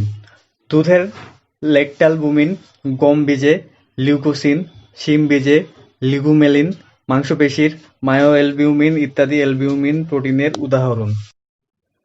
গ্লোবিউলিন এ জাতীয় প্রোটিন পানিতে প্রায় অদ্রবণীয়, তবে লঘু লবণ দ্রবণে দ্রবণীয়। তাপে এরাও জমাট বাঁধে। বীজে এ ধরনের প্রোটিন বেশি থাকে, যেমন ডিমের কুসুম, রক্তরস, চোখের লেন্স, মাংসপেশি ইত্যাদি গ্লোবিউলিন প্রোটিনের উদাহরণ। শন, পাট, তুলা ইত্যাদি আসে এন্ডেস্তিন মটর বীজে, লেগুলিন, চীনাবাদামে, এরাচিন এবং আলুতে টিউবরিন নামক উদ্ভিজ্জ গ্লোবিউলিন বিদ্যমান। গ্লুটেলিন এরা পানি ও লবণে অদ্রবণীয়, লঘু অ্যাসিড বা লঘু ক্ষার দ্রবণে দ্রবণীয়। তাপে এরা জমাট বাঁধে না। শস্যদানায় এ জাতীয় প্রোটিন অধিক থাকে। গমের গ্লুটেনিন এবং চালের ওরাইজেনিন গ্লুটেলিন প্রোটিনের উদাহরণ। প্রোলামিন এরা পানি ও অ্যাবসলিউট ইথানলে অদ্রবণীয়, কিন্তু 70-80% ইথানলে দ্রবণীয়। হাইড্রোলাইসিস শেষে যে প্রোটিন প্রচুর প্রোলিন ও অ্যামোনিয়া উৎপন্ন করে তা প্রোলামিন। ভুট্টার জেন, গম ও রাইজের গ্লিয়াডিন এবং যব ও বার্লির হার্ডিন প্রোলামিন প্রোটিনের উদাহরণ। এরা শুধু বীজে থাকে। প্রোলামিন তাপে জমাট বাঁধে না। হিস্টোন এ জাতীয় প্রোটিন পানিতে দ্রবণীয়। এদের মধ্যে বেশি পরিমাণে ক্ষারীয় অ্যামিনো অ্যাসিড যেমন আর্জিনিন, লাইসিন থাকে। এরা তাপে জমাট বাঁধে না। এদেরকে নিউক্লিয়াসে এবং নিউক্লিক অ্যাসিডের সাথে বেশি দেখা যায়। উদাহরণ হিসেবে নিউক্লিওহিস্টোনের নাম বলা যায়। প্রোটামিন এরা সবচেয়ে ক্ষুদ্র প্রোটিন। প্রোটামিনগুলো পানি, লঘু অ্যাসিড এবং অ্যামোনিয়াম হাইড্রোক্সাইড এ দ্রবণীয়। এতে ক্ষারীয় অ্যামিনো অ্যাসিড বেশি থাকে। এদেরকে নিউক্লিয়াসে পাওয়া যায় এবং নিউক্লিক অ্যাসিডের সাথেও দেখা যায়। প্রোটামিন এ কোনো সালফার, টাইরোসিন, ট্রিপ্টোফ্যান থাকে না। এরা তাপে জমাট বাঁধে না। উদাহরণ: স্যামন মাছের শুক্রাণুতে সালমিন নামক প্রোটামিন থাকে। স্ক্লেরোপ্রোটিন এরা পানি, মৃদু লবণ দ্রবণে দ্রবণীয় নয়। প্রাণীদেহের হাড়, চুল, নখ, ত্বক সংযোগ টিস্যুতে এই প্রোটিন বেশি থাকে, যেমন শিং, নখ, খুর ও চুলে কেরাটিন, চামড়ায় কোলাজেন ও হাড়ে টেন্ডন এ জাতীয় প্রোটিন। যুগ্ম বা সংশ্লেষিত প্রোটিন যে প্রোটিনের সাথে কোনো অপ্রোটিন অংশ বা প্রস্থেটিক গ্রুপ যুক্ত থাকে তাকে বলা হয় কনজুগেটেড প্রোটিন বা যুগ্ম প্রোটিন। কনজুগেটেড প্রোটিনকে সাধারণত নিম্নলিখিত ভাগে ভাগ করা হয়। 1. নিউক্লিওপ্রোটিন হাইড্রোলাইসিস করলে যে প্রোটিন থেকে একটি সরল প্রোটিন ও একটি নিউক্লিক অ্যাসিড পাওয়া যায় তা হল নিউক্লিওপ্রোটিন। এরা পানিতে দ্রবণীয় এবং ক্রোমোজোমে পাওয়া যায়। 2. গ্লাইকোপ্রোটিন বা মিউকোপ্রোটিন প্রোটিনের সাথে বিভিন্ন ধরনের কার্বোহাইড্রেট, বিশেষ করে মনোস্যাকারাইড যুক্ত হলে তাকে গ্লাইকোপ্রোটিন বা মিউকোপ্রোটিন বলে। সেল মেমব্রেন এ গ্লাইকোপ্রোটিন বা মিউকোপ্রোটিন পাওয়া যায়। 3. লিপোপ্রোটিন এটি লিপিড ও সরল প্রোটিনের সমন্বয়ে গঠিত একটি জৈব রাসায়নিক পদার্থ। এর লিপিড অংশ গঠিত হয় কোলেস্টেরল ও ফসফোলিপিড দিয়ে। লিপিড সরল প্রোটিন অণুর সাথে সংযুক্ত থাকে বিভিন্ন মেমব্রেনের, যেমন নিউক্লিয়াস, মাইটোকন্ড্রিয়া, ক্লোরোপ্লাস্টের ল্যামেলি এটসেট্রা। গাঠনিক উপাদান হিসেবে এরা বিরাজ করে। মানুষের রক্তের প্লাজমা প্রোটিনও লিপোপ্রোটিন জাতীয়। লিপোপ্রোটিন পানিতে দ্রবণীয়। লিপোপ্রোটিনের কাজ: গাঠনিক উপাদান হিসেবে বিভিন্ন মেমব্রেন গঠনে পূর্ণতা দান করে। 4. ক্রোমোপ্রোটিন সরল প্রোটিনে রঞ্জক পদার্থ যুক্ত হয়ে ক্রোমোপ্রোটিন সৃষ্টি করে। Flavoprotein, biliprotein, carotenoid protein, chlorophyll protein, haemoglobin protein ইত্যাদি হল ক্রোমোপ্রোটিন। 5. মেটালোপ্রোটিন অনেক এনজাইমে অ্যাক্টিভেটর হিসেবে কোনো ধাতু বা মেটাল, যেমন আয়রন, ম্যাঙ্গানিজ, ম্যাগনেসিয়াম, জিঙ্ক থাকে। ধাতু বা মেটাল সম্মিলিত এনজাইমগুলো হলো মেটাপ্রোটিন, যেমন সিটারোফিলিন, সেলোপ্লাজমিন। 6. ফসফোপ্রোটিন যে সকল প্রোটিনের সাথে প্রস্থেটিক গ্রুপ হিসেবে ফসফরিক অ্যাসিড যুক্ত থাকে তাকে ফসফোপ্রোটিন বলে। দুধের কেসিনোজেন, ডিমের ভাইটেলিন এ জাতীয় প্রোটিন। 7. ফ্লেভোপ্রোটিন এ ধরনের প্রোটিনগুলো ফ্লেভিন যৌগ তথা এফএডি, ফ্লেভিন অ্যাডেনিন ডাইনিউক্লিওটাইড এর সাথে যুক্ত থাকে। 8. লৌহ পোরফাইরিন প্রোটিন এ ধরনের প্রোটিন আয়রন, পোরফাইরিন যৌগ তথা সাইটোক্রোম এর সাথে যুক্ত থাকে। উদ্ভূত বা উৎপাদিত প্রোটিন এসব প্রোটিন প্রকৃতিতে মুক্ত অবস্থায় থাকে না। তাপের প্রভাবে এনজাইমের বা রাসায়নিক পদার্থের ক্রিয়া-বিক্রিয়ায় অথবা কৃত্রিম উপায়ে প্রোটিন অণু থেকে তৈরি হয়। উদাহরণ: পেপটাইড, প্রোটিওজ, পেপটোন, ফাইব্রিন ইত্যাদি। যেমন মায়োসিন থেকে মায়োসান সৃষ্টি হয়, অ্যালবুমিন থেকে অ্যালবুমাস সৃষ্টি হয়।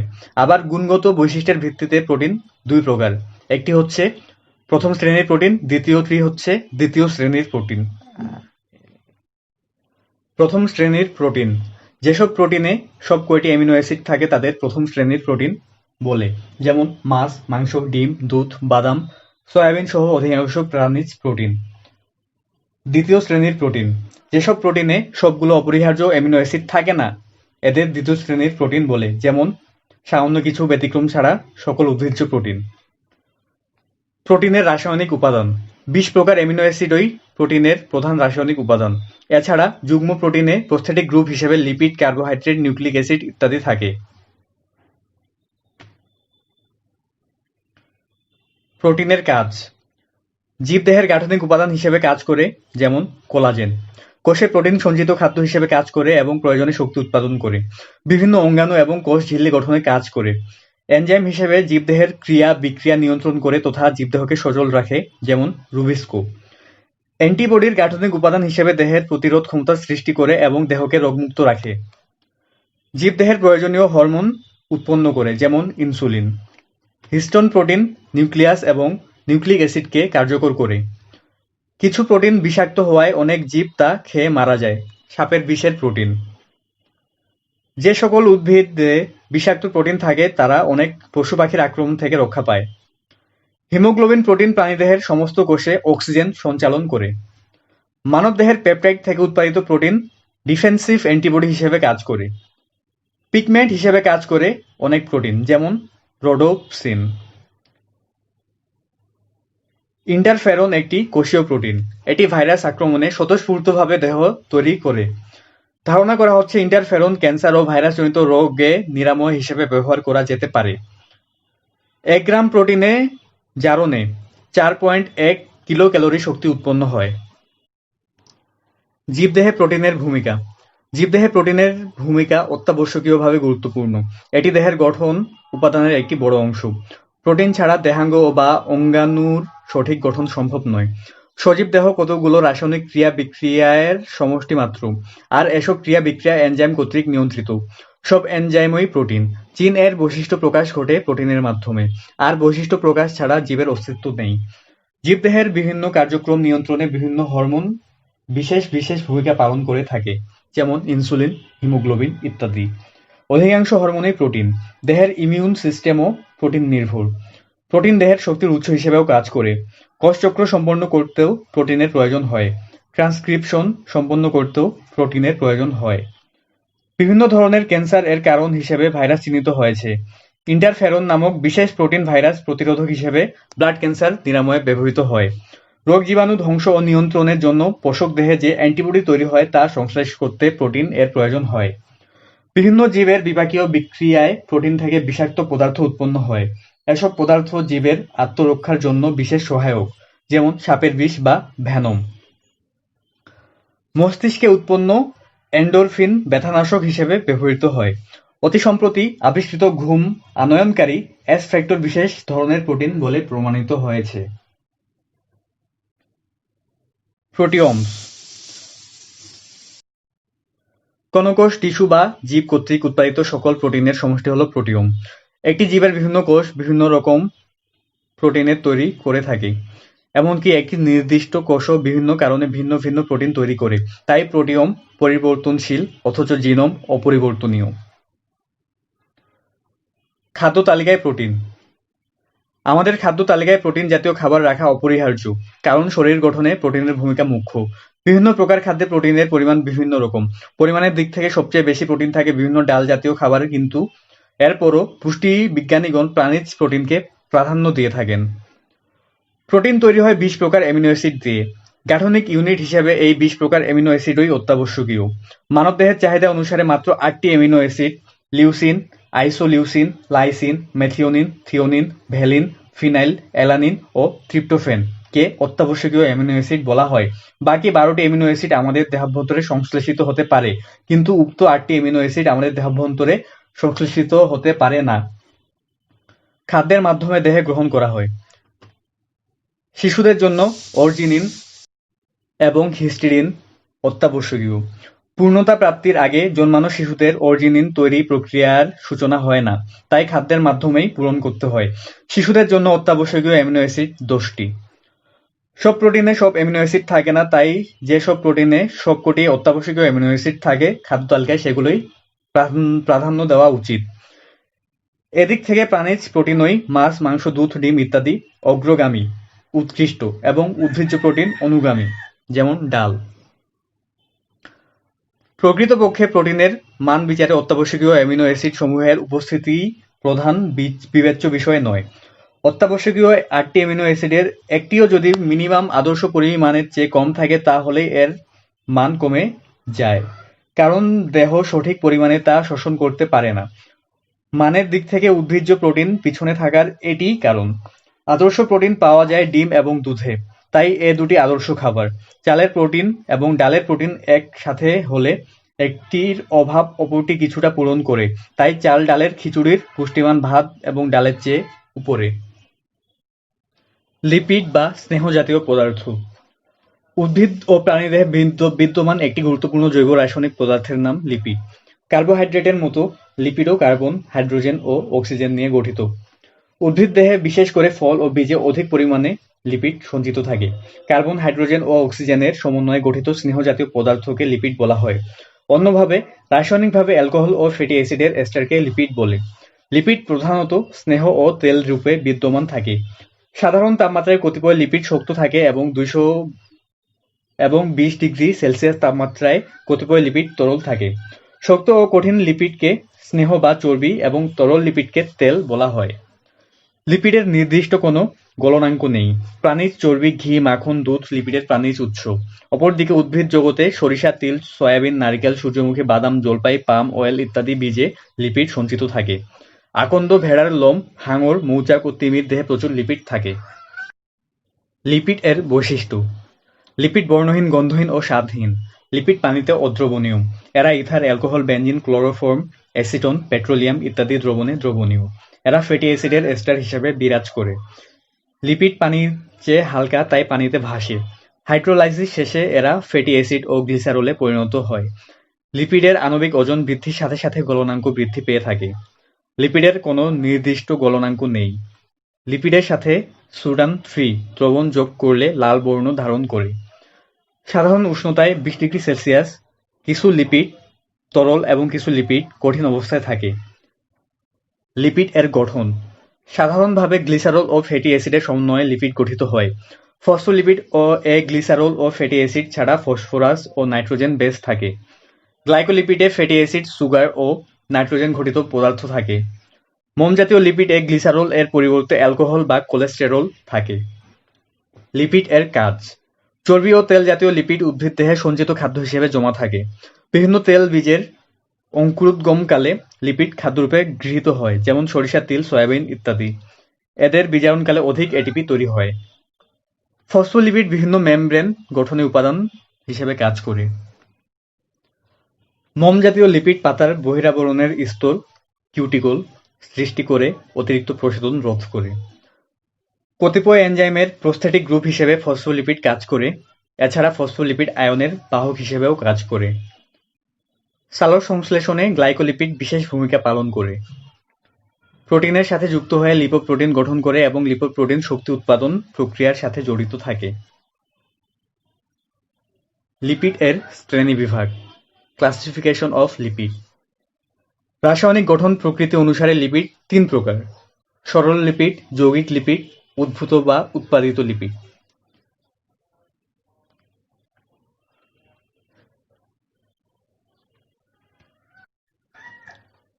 আণবিক গঠন অনুযায়ী লিপিড প্রধানত 5 প্রকার: neutral lipid, phospholipid, glycolipid, terpenoids এবং মোম। নিচে কয়েক প্রকার লিপিডের সংক্ষিপ্ত পরিচিতি দেওয়া হলো। সরল লিপিড। যেসব লিপিডের বিশ্লেষণে স্নেহ পদার্থ ছাড়া অন্য কিছু পাওয়া যায় না তাকে সরল লিপিড বলা হয়। সরল লিপিড 2 ধরনের: স্নেহদ্রব্য এবং মোম। স্নেহদ্রব্য। ফ্যাটি অ্যাসিডের গ্লিসারল এস্টারকে বলা হয় স্নেহদ্রব্য। এতে 3 অণু ফ্যাটি অ্যাসিডের সাথে 1 অণু গ্লিসারল যুক্ত হয়। একে ট্রাইগ্লিসারাইড বা নিউট্রাল লিপিডও বলা হয়। ট্রাইগ্লিসারাইড 2 রকম, যথা চর্বি ও তেল। চর্বি বা ফ্যাট। যেসব ট্রাইগ্লিসারাইড সম্পৃক্ত ফ্যাটি অ্যাসিড দিয়ে তৈরি এবং সাধারণ তাপমাত্রায় 20 ডিগ্রি সেলসিয়াস কঠিন বা অর্ধকঠিন অবস্থায় বিরাজমান থাকে তাকে চর্বি বলে, যেমন উদ্ভিজ্জ চর্বি বা পাম অয়েল। এর গলনাঙ্ক বেশি। তেল বা অয়েল। যেসব ট্রাইগ্লিসারাইড অসম্পৃক্ত ফ্যাটি অ্যাসিড দিয়ে তৈরি এবং সাধারণ তাপমাত্রায় তরল অবস্থায় থাকে তাকে তেল বলে, যেমন সাধারণ ভোজ্য তেল। এর গলনাঙ্ক খুব কম। চর্বি ও তেলের কাজ। ফল ও বীজে সঞ্চিত খাদ্য হিসেবে জমা থাকে। বীজের অঙ্কুরোদ্গমকালে এসব লিপিড কার্বোহাইড্রেটে পরিণত হয়ে বহির্বিষ্ণু চারার খাদ্য ও শক্তি যোগায়। চর্বি ও তেল এর মধ্যে পার্থক্য। চর্বি সাধারণত লম্বা শিকল ফ্যাটি অ্যাসিড ধারণ করে। তেল সাধারণত খাটো শিকল ফ্যাটি অ্যাসিড ধারণ করে। চর্বি সম্পৃক্ত ফ্যাটি অ্যাসিড ধারণ করে, তেল অসম্পৃক্ত ফ্যাটি অ্যাসিড ধারণ করে। চর্বি কক্ষ তাপমাত্রায় কঠিন বা অর্ধকঠিন। তেল কক্ষ তাপমাত্রায় তরল। চর্বির গলনাঙ্ক অনেক বেশি, তেলের গলনাঙ্ক অনেক কম। ট্রাইগ্লিসারাইড। 1 অণু গ্লিসারল এর সাথে 3টি ফ্যাটি অ্যাসিড সংযুক্ত হয়ে তৈরি হয় 1 অণু ট্রাইগ্লিসারাইড। এ সময় 3 অণু পানি তৈরি হয়, কাজেই এটি হলো একটি ডিহাইড্রেশন বিক্রিয়া। গ্লিসারল হলো একটি ক্ষুদ্র অণুর অ্যালকোহল, যেখানে 3টি কার্বন ও 3টি হাইড্রক্সিল পার্শ্ব গ্রুপ থাকে। ফ্যাটি অ্যাসিড হলো একটি হাইড্রোকার্বন চেইন যার এক মাথায় একটি কার্বক্সিল গ্রুপ থাকে। কার্বক্সিল গ্রুপের ডিহাইড্রেশন বিক্রিয়ার মাধ্যমে হাইড্রক্সিল সাইড গ্রুপের সংযোগকে বলা হয় এস্টার লিঙ্কেজ।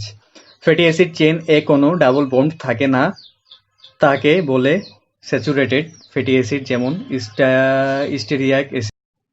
ফ্যাটি অ্যাসিড চেইনে কোনো ডাবল বন্ড না থাকলে তাকে বলা হয় স্যাচুরেটেড ফ্যাটি অ্যাসিড, যেমন স্টিয়ারিক অ্যাসিড। ফ্যাটি অ্যাসিডের হাইড্রোকার্বন চেইন এ এক বা একাধিক ডাবল বন্ড থাকলে তাকে বলা হয় আনস্যাচুরেটেড ফ্যাটি অ্যাসিড, যেমন linoleic acid. Linolenic acid. Saturated fatty acid artery গোত্রে জমা হয়ে রক্ত চলাচলের পথ শুরু করে দেয়, তাই হৃদরোগ হয়। আনস্যাচুরেটেড ফ্যাটি অ্যাসিডে তা হয় না। মানুষ ফ্যাটি অ্যাসিডের নবম কার্বনের পর কোনো ডাবল বন্ড তৈরি করতে পারে না, তাই আমাদের খাদ্যে সামান্য আনস্যাচুরেটেড ফ্যাটি অ্যাসিড যোগ করতে হয়। এজন্যই লিনোলিক ও লিনোলেনিক অ্যাসিড দ্বয়কে আবশ্যকীয় ফ্যাটি অ্যাসিড বলা হয়। আমাদের খাদ্যে সাধারণত যথেষ্ট আনস্যাচুরেটেড ফ্যাটি অ্যাসিড থাকে, তাই পুষ্টিজনিত অসুবিধা দেখা দেয় না। সিস এবং ট্রান্স ফ্যাটি অ্যাসিড। ফ্যাটি অ্যাসিডের 2টি কার্বন অ্যাটমের মধ্যকার ডবল বন্ডের হাইড্রোজেন একই দিকে থাকলে তাকে বলা হয় সিস ফ্যাটি অ্যাসিড, আর ডবল বন্ডের 2টি হাইড্রোজেন উল্টো দিকে থাকলে বলা হয় ট্রান্স ফ্যাটি অ্যাসিড। ফ্যাটি অ্যাসিডের শেষে CH3 এর পর 3 নং কার্বনে ডবল বন্ড থাকলে তা হলো ওমেগা-3 এবং 6 নং কার্বন ডবল বন্ড থাকলে তা হলো ওমেগা-6। ওমেগা-3 এবং ওমেগা-6 অত্যাবশ্যকীয় ফ্যাটি অ্যাসিড, দেহে তৈরি হয় না, খাদ্যের সাথে গ্রহণ করতে হয়। ব্রেন ও চোখের গঠনে অধিক প্রয়োজন হয়। সিচ ফ্যাটি অ্যাসিড যেমন অলিভ অয়েল দেহের জন্য উপকারী এবং ট্রান্স ফ্যাটি অ্যাসিড দেহের জন্য অপকারী। মোম। ফ্যাটি অ্যাসিড ট্রাইহাইড্রিক অ্যালকোহলের পরিবর্তে মনোহাইড্রিক অ্যালকোহল বিশিষ্ট উপাদানের সাথে এস্টারীভূত হলে তাকে মোম বলে। কোনো কোনো উদ্ভিদে প্রাপ্ত এক অণু মোমে 24 থেকে 36টি কার্বন পরমাণু থাকে। মৌচাক থেকেও প্রাকৃতিক মোম পাওয়া যায়। সাধারণ তাপমাত্রায় মোম কঠিন থাকে। মোম পানিতে অদ্রবণীয় এবং অসম্পৃক্ত ফ্যাটি অ্যাসিড দিয়ে তৈরি। রাসায়নিকভাবে নিষ্ক্রিয় কারণ এদের হাইড্রোকার্বন চেইন এ কোনো ডবল বন্ড থাকে না। এদের চেইন অত্যন্ত দীর্ঘকায়। ফ্যাটি অ্যাসিডের পরিসর C14 থেকে C36, আর অ্যালকোহলের পরিসর কার্বন 16 থেকে কার্বন 36। মোম এর কাজ। উদ্ভিদ অঙ্গের উপরিতলে প্রতিরোধক হিসেবে কাজ করে। মোম সাধারণত কাণ্ড, বোটা, পাতা ও ফলের ওপর প্রতিরোধক স্তর হিসেবে অবস্থান করে। উদ্ভিদ কোষ প্রাচীরের কিউটিন ও সুবেরিন মোম জাতীয় পদার্থ। মোম থেকে মোমবাতি তৈরি হয়। বিভিন্ন প্রসাধন শিল্পেও মোম ব্যবহৃত হয়। যৌগিক লিপিড। যে লিপিড সরল লিপিডের সাথে কিছু জৈব ও অজৈব পদার্থের সংমিশ্রণে তৈরি হয় তাকে যৌগিক লিপিড বলা হয়। এটি স্নেহ ও অস্নেহ জাতীয় পদার্থের যৌগ। 4 প্রকার যৌগিক লিপিড নিম্নে বর্ণনা করা হলো। 1. ফসফোলিপিড। গ্লিসারল, ফ্যাটি অ্যাসিড ও ফসফেটের সমন্বয়ে গঠিত লিপিডকে বলা হয় ফসফোলিপিড। লেসিথিন, সেফালিন, প্লাজমালোজেন ইত্যাদি কয়েকটি ফসফোলিপিডের নাম। ফসফোলিপিড এর বিশেষ উপাদান হল phosphatidic acid. Cell membrane, mitochondria, tonoplast, endoplasmic reticulum, nuclear envelope ইত্যাদি ফসফোলিপিড সম্বলিত। কাজ: কোষ ঝিল্লি বিভিন্ন কোষ অঙ্গাণু ঝিল্লির গাঠনিক উপাদান হিসেবে কাজ করে, আয়ন বাহক হিসেবে কাজ করে, কতিপয় এনজাইমের প্রোস্থেটিক গ্রুপ হিসেবে কাজ করে। ফসফোলিপিড রক্ত জমাট বাঁধতে সাহায্য করে, কোষের ভেদ্যতা ও পরিবহন প্রক্রিয়া নিয়ন্ত্রণ করে থাকে।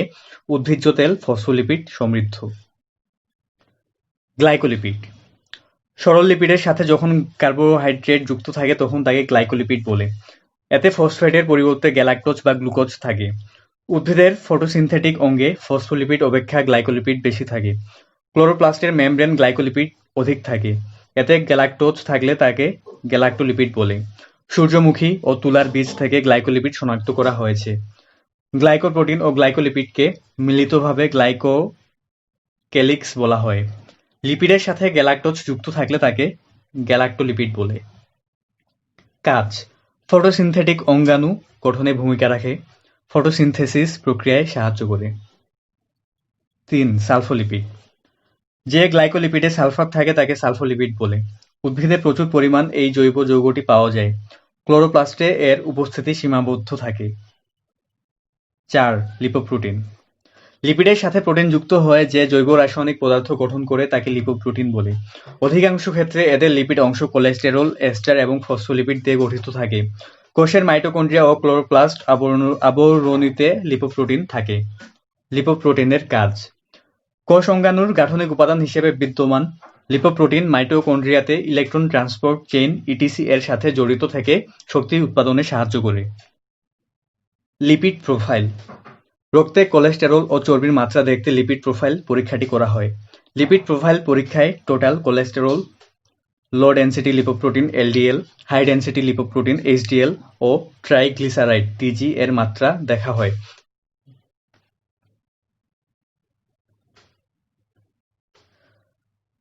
3. উদ্ভূত বা উৎপাদিত লিপিড। যৌগিক লিপিডের আত্মবিশ্লেষণের ফলে যে লিপিড উদ্ভূত হয় তাকে উদ্ভূত লিপিড বলে। আবার যেসব যৌগ আইসোপ্রিন এককের পলিমার দিয়ে গঠিত তাকে টার্পিনয়েড লিপিড বলে। আইসোপ্রিন হলো 5 কার্বন বিশিষ্ট যৌগ। স্টেরয়েড, টার্পিন, রাবার ইত্যাদি টার্পিনয়েড লিপিডের উদাহরণ। টার্পিনয়েড লিপিড 3 প্রকার। 1. স্টেরয়েডস। 4টি ভিন্নতার কার্বন রিং এর সিঁড়ি দ্বারা এবং তাতে কার্বনের পার্শ্ব শিকল নিয়ে গঠিত লিপিড হলো স্টেরয়েড। যেসব স্টেরয়েড এক বা একাধিক হাইড্রোক্সিল গ্রুপ থাকে তাদেরকে বলা হয় স্টেরল। ব্যাকটেরিয়া ও সায়ানোব্যাকটেরিয়া ছাড়া অন্যান্য উদ্ভিদে স্টেরল বিদ্যমান। এরা উদ্ভিদে মুক্ত অবস্থায় অথবা গ্লাইকোসাইড হিসেবে বিরাজমান থাকে। কোলেস্টেরল, স্টিগমাস্টেরল, আর্গোস্টেরল, বিটা-সিস্টোস্টেরল, ডিজিটালিন প্রভৃতি স্টেরয়েডস এর উদাহরণ। হৃৎপিণ্ডের চিকিৎসায় ডিজিটালিন ব্যবহৃত হয়।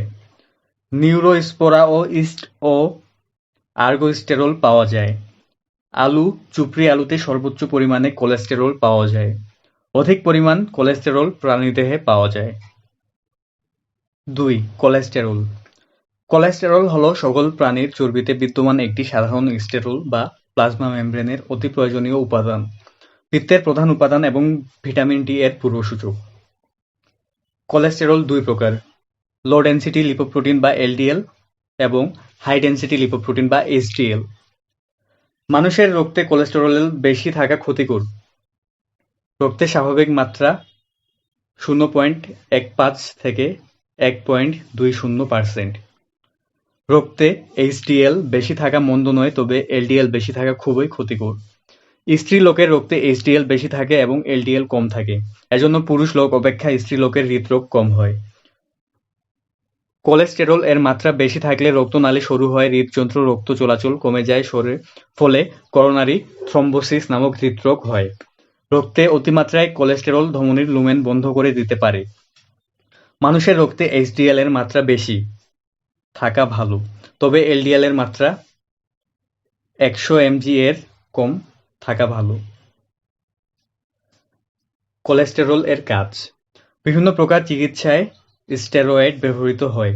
কিছু স্টেরয়েড হরমোন প্রাণীর জন্য বিকাশ নিয়ন্ত্রণ করে, প্রোটিন ও চর্বি হজম, পানির ভারসাম্য রক্ষা, কোষ প্রদা গঠন প্রভৃতি কাজ বিভিন্ন প্রকার স্টেরয়েড গঠন করে।